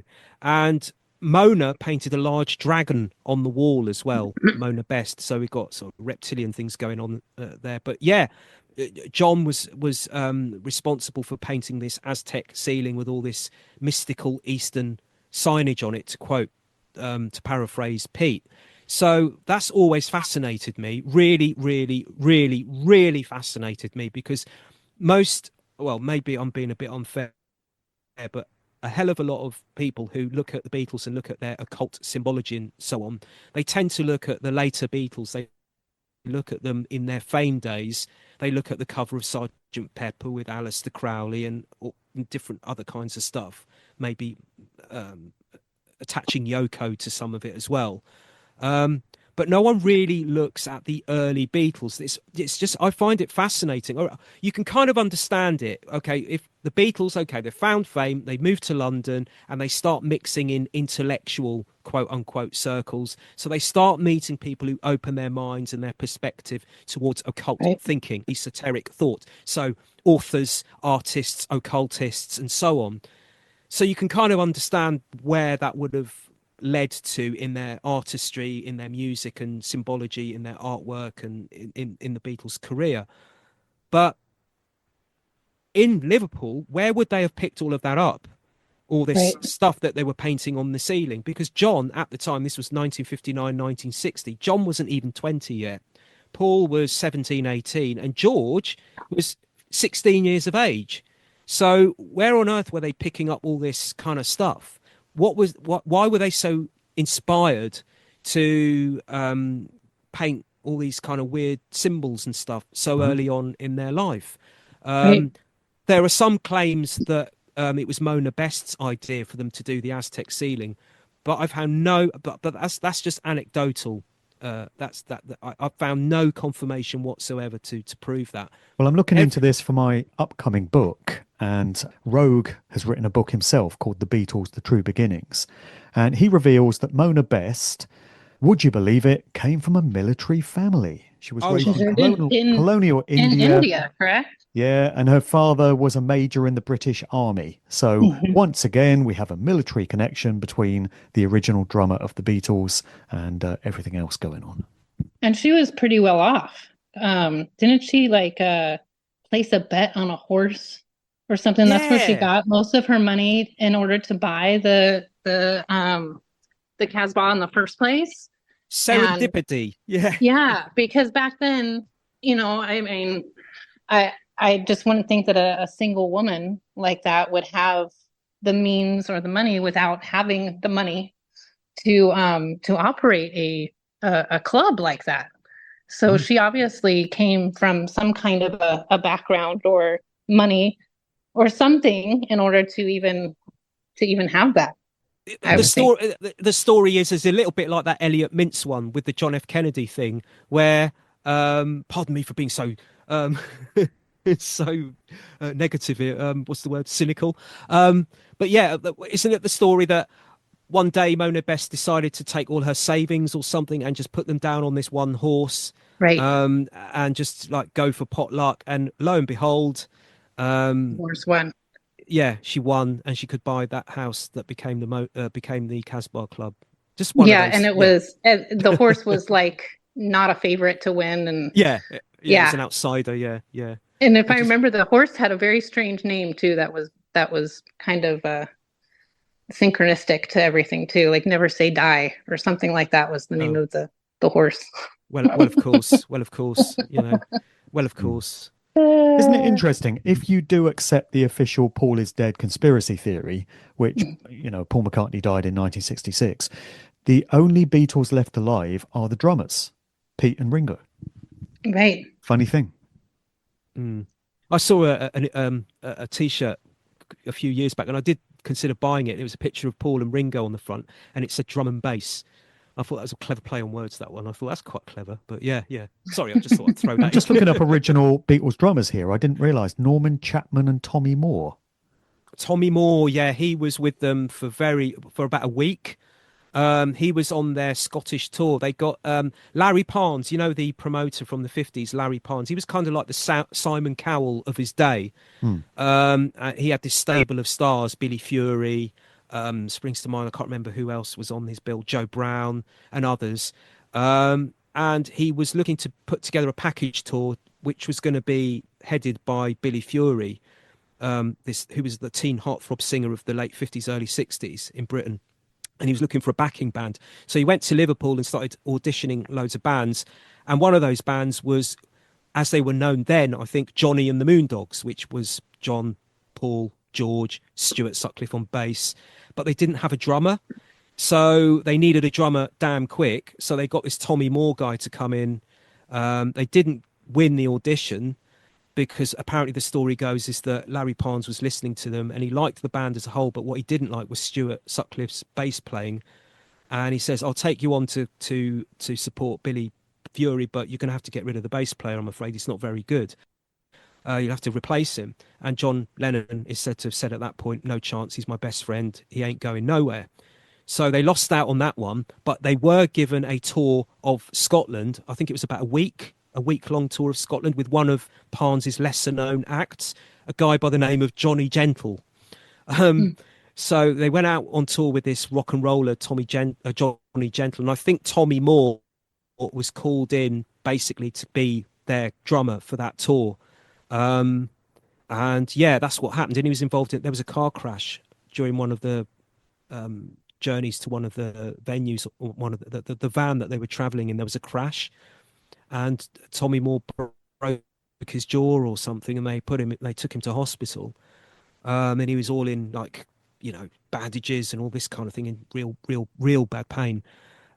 and because the Silver Beatles or Johnny and the Moondogs or whatever they were calling themselves at the time didn't have a drummer, they literally went to the hospital, pulled him out of the bed with all these bandages and things all over him, all these instruments, these hospital type things, all like screwed into him, and basically put him in the van and just drove him to the venue and made him play with all like sort of half comatose kind of thing. And when he returned to Liverpool, he said, "Right, that's it. I'm not having none of this. I'm not playing with them anymore." That's pretty much the story. Yeah. I thought you would have a story Yeah, about him. I think that's Tommy Moore. That could be Johnny Hutch, but I might have got them mixed up. But it's one of those two. Yeah. Well, okay. Earlier this year saw the release of a new album and single by Brian Ray. Brian Ray has been Paul McCartney's guitarist and bass player for many, many years now, since 2002, which it means he's been Paul McCartney's guitarist longer than any guitarist in Wings or the Beatles has or had been. Which is a little side note there for you.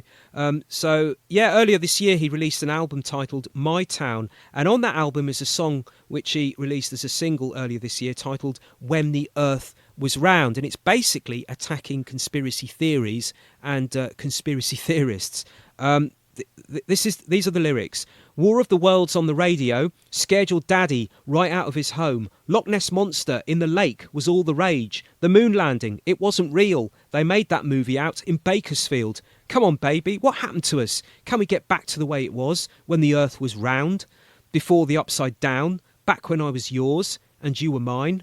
You heard 9/11 was an inside job from a guy named Bob. You might as well be addicted to drugs. Let's get back to the way it was when the earth was round. Before the upside down, back when I was yours and you were mine.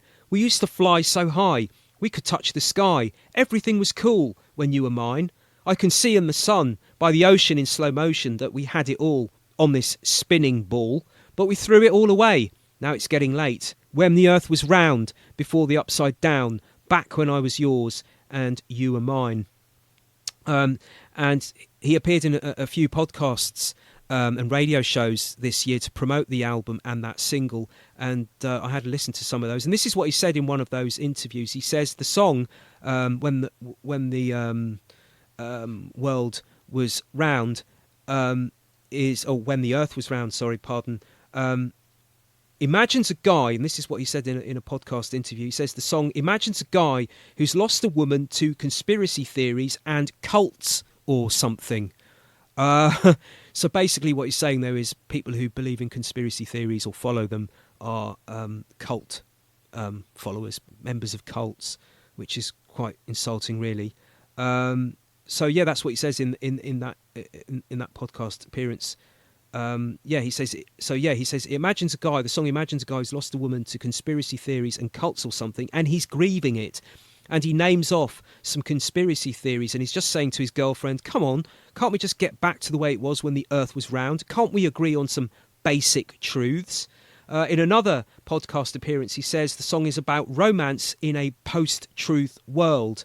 It's a way to talk about this stuff in a way that isn't, sort of confrontational. Just sort of more like, I lost a girl to conspiracy theories and I'd like her back, but I don't think that's going to happen.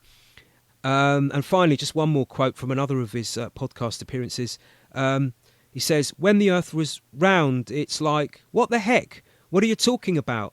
And so I wanted to write to the idea that here we have a fascination in America with, and I've seen this podcast and it's in Vision, and he makes quotation signs. So he says, what the heck? What are you talking about? And so I wanted to write to the idea that here we have a fascination in America with, quotation signs, doing our own research and having our own opinions about things that are sort of proven and factual, scientific, medical, these kind of things. All good. Everyone gets their own ideas, but it's gone a little too far for me. I wanted to write about it in a way that was not scary or threatening or cruel or judgmental. But instead, the singer has lost his girlfriend because she started to believe in conspiracy theories. And, she just went down a rabbit hole and he couldn't get her out of the rabbit hole. So, yeah, that's what it's about. Interesting that he says that the song is about a singer who's lost his girlfriend, because if you actually look at the lyrics, if you the lyrics don't actually mention that the person who's lost his girl is a singer. So is he kind of saying that the person that lost this girl to conspiracy theories is him? Well, apparently not, because he goes on in this podcast interview to say that it didn't happen to me, losing a girl to conspiracy theories, but I do know some people that have gone down a rabbit hole, and I thought it would be a fun way to go around this, to write a song about it, and just naming off a litany of known hilarious conspiracy theories that have gotten attention, such as Loch Ness Monster, the moon landing was filmed in Bakersfield, and 9/11 was an inside job. So yeah, there you go. One conspiracy theory he doesn't mention in his song, of course, is Paul is dead. So there you go. And finally, with regards to Paul is dead, I know we've spoken about it at length. We spoke about it at length earlier. I just want to mention the release of a new PID book that came out earlier this year. And I do have it here in front of me. Let me just grab it. Where did I put it? I've got it here underneath a load of papers or somewhere. Where is it? Aha, here it is. I've got it here in front of me. It's called Forbidden Fruit, Solving the Hidden Puzzle in the Beatles' Works from the Psychedelic Era, and it's by Sharon Clemens. Now, I've got the book. As I say, I've got a copy of the book, but I haven't read all the way through it as yet, so I can't make a conclusive judgment on the book itself. But what she's saying in the book, what she's arguing, is that McCartney didn't die as a result of an accident, a car accident. She believes that he was murdered and that it didn't occur in England, that it happened somewhere in the US, and not in September, November 1966 either. She believes that Paul was murdered in Seattle during the Beatles tour of the US in the summer of 1966. The original Paul was murdered so that the so-called powers that be could replace him with a new one who would be more willing to help push forward a new world order agenda by introducing into society a more drug-friendly culture, basically the onset of the psychedelic era, the so-called counterculture. And she claims that in order to do this, they needed a new Paul, as it were, who would support this and propagandise it.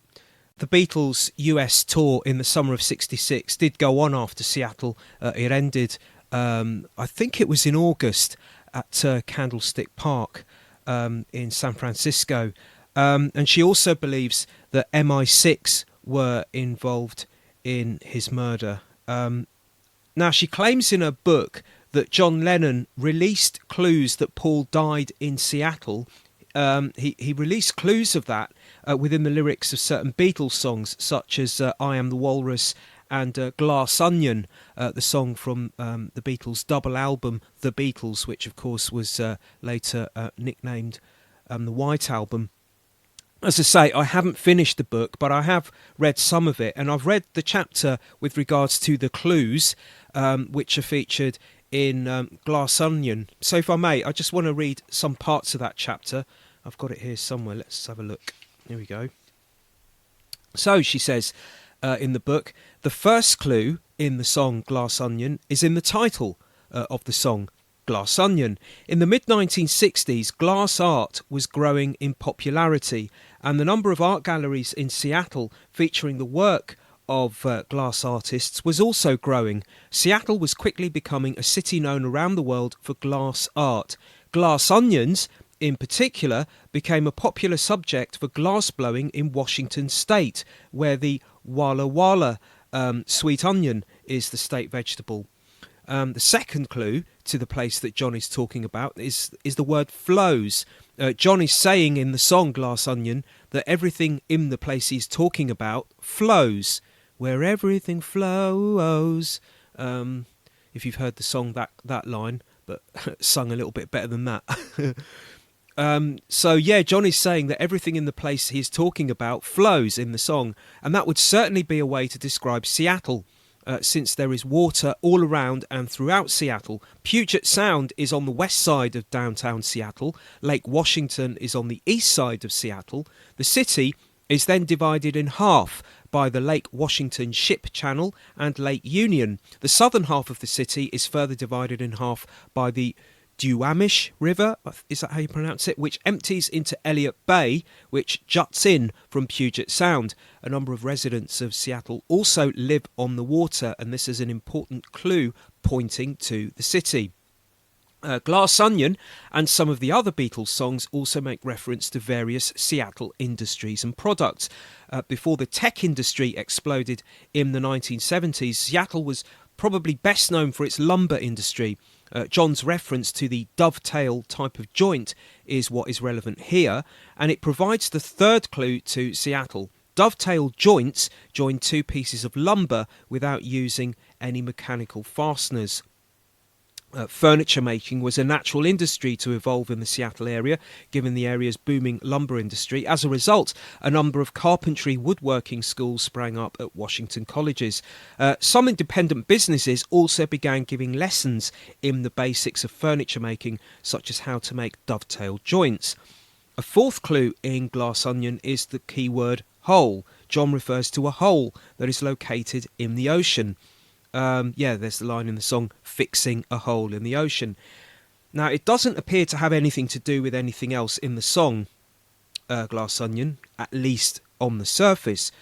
Why is it there then? Well, John's hole refers to the Octopus Hole, a conservation area that is part of Hood Canal. Hood Canal is an extension of Puget Sound. Puget Sound is again an inlet of the Pacific Ocean. So the Octopus Hole is technically a hole within an ocean.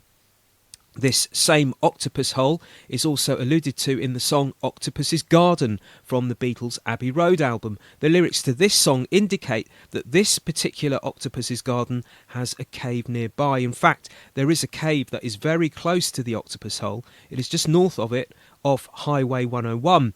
After clues of other songs are analysed later in this book, she goes on, it will become apparent that the octopus and the octopus hole play a significant role in the story that the Beatles are telling.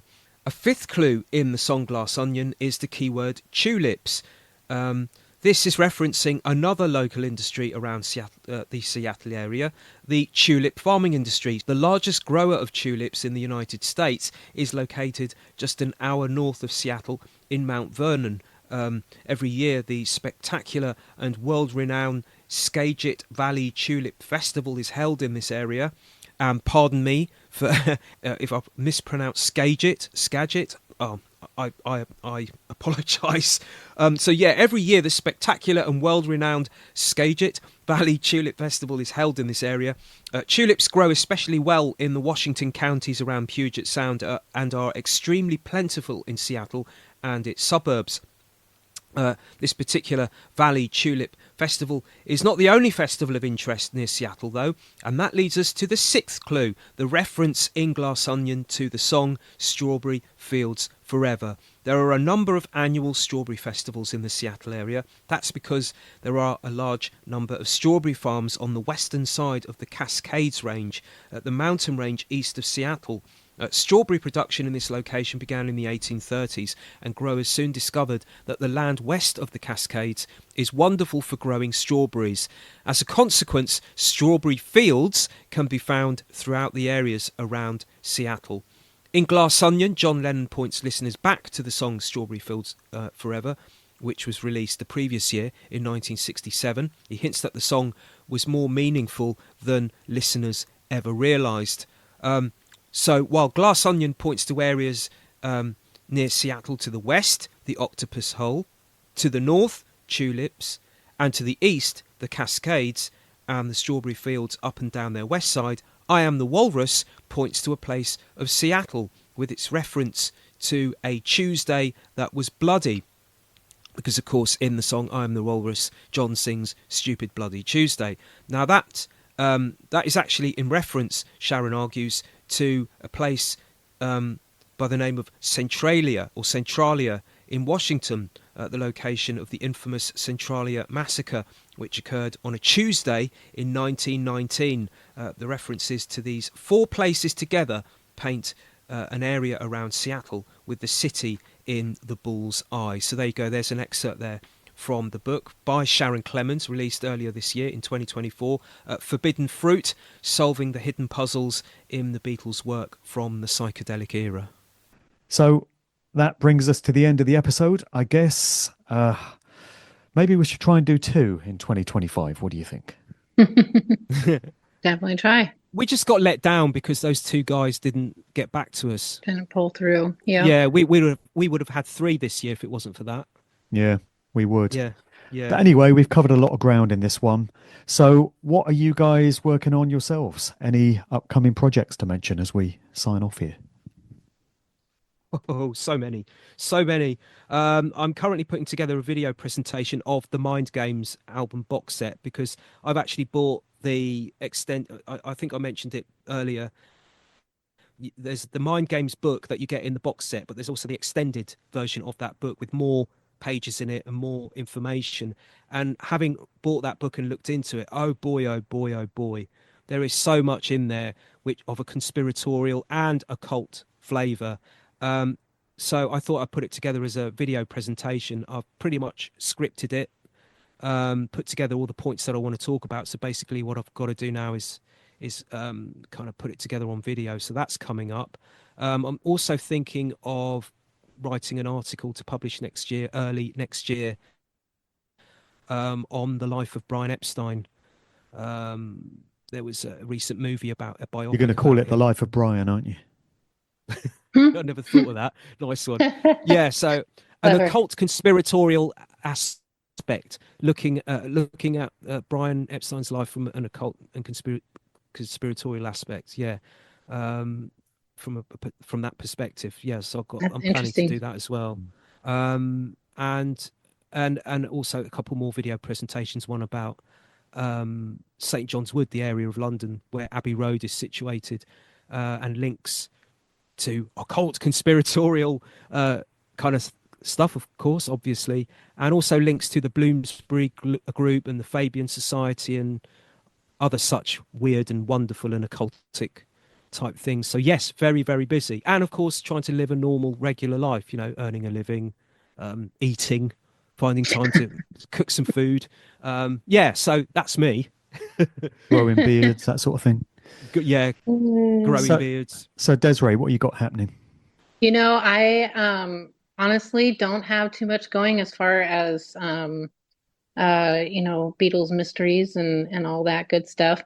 I have recently had a rekindling of the John Lennon assassination and all of the weirdness and oddities from that, because I read David Whelan's Mind Games book, which is absolutely fascinating, and it kind of re-sparked my interest in all that. So I have been looking into a lot of that. I haven't been writing or doing much of research as far as internet searching and all that good stuff and writing in the blog, but it has definitely rekindled my interest, and I hope to get more into it. I'm mother of 2 teenagers and run a business, and by the time I'm done with all of that, I'm like asleep.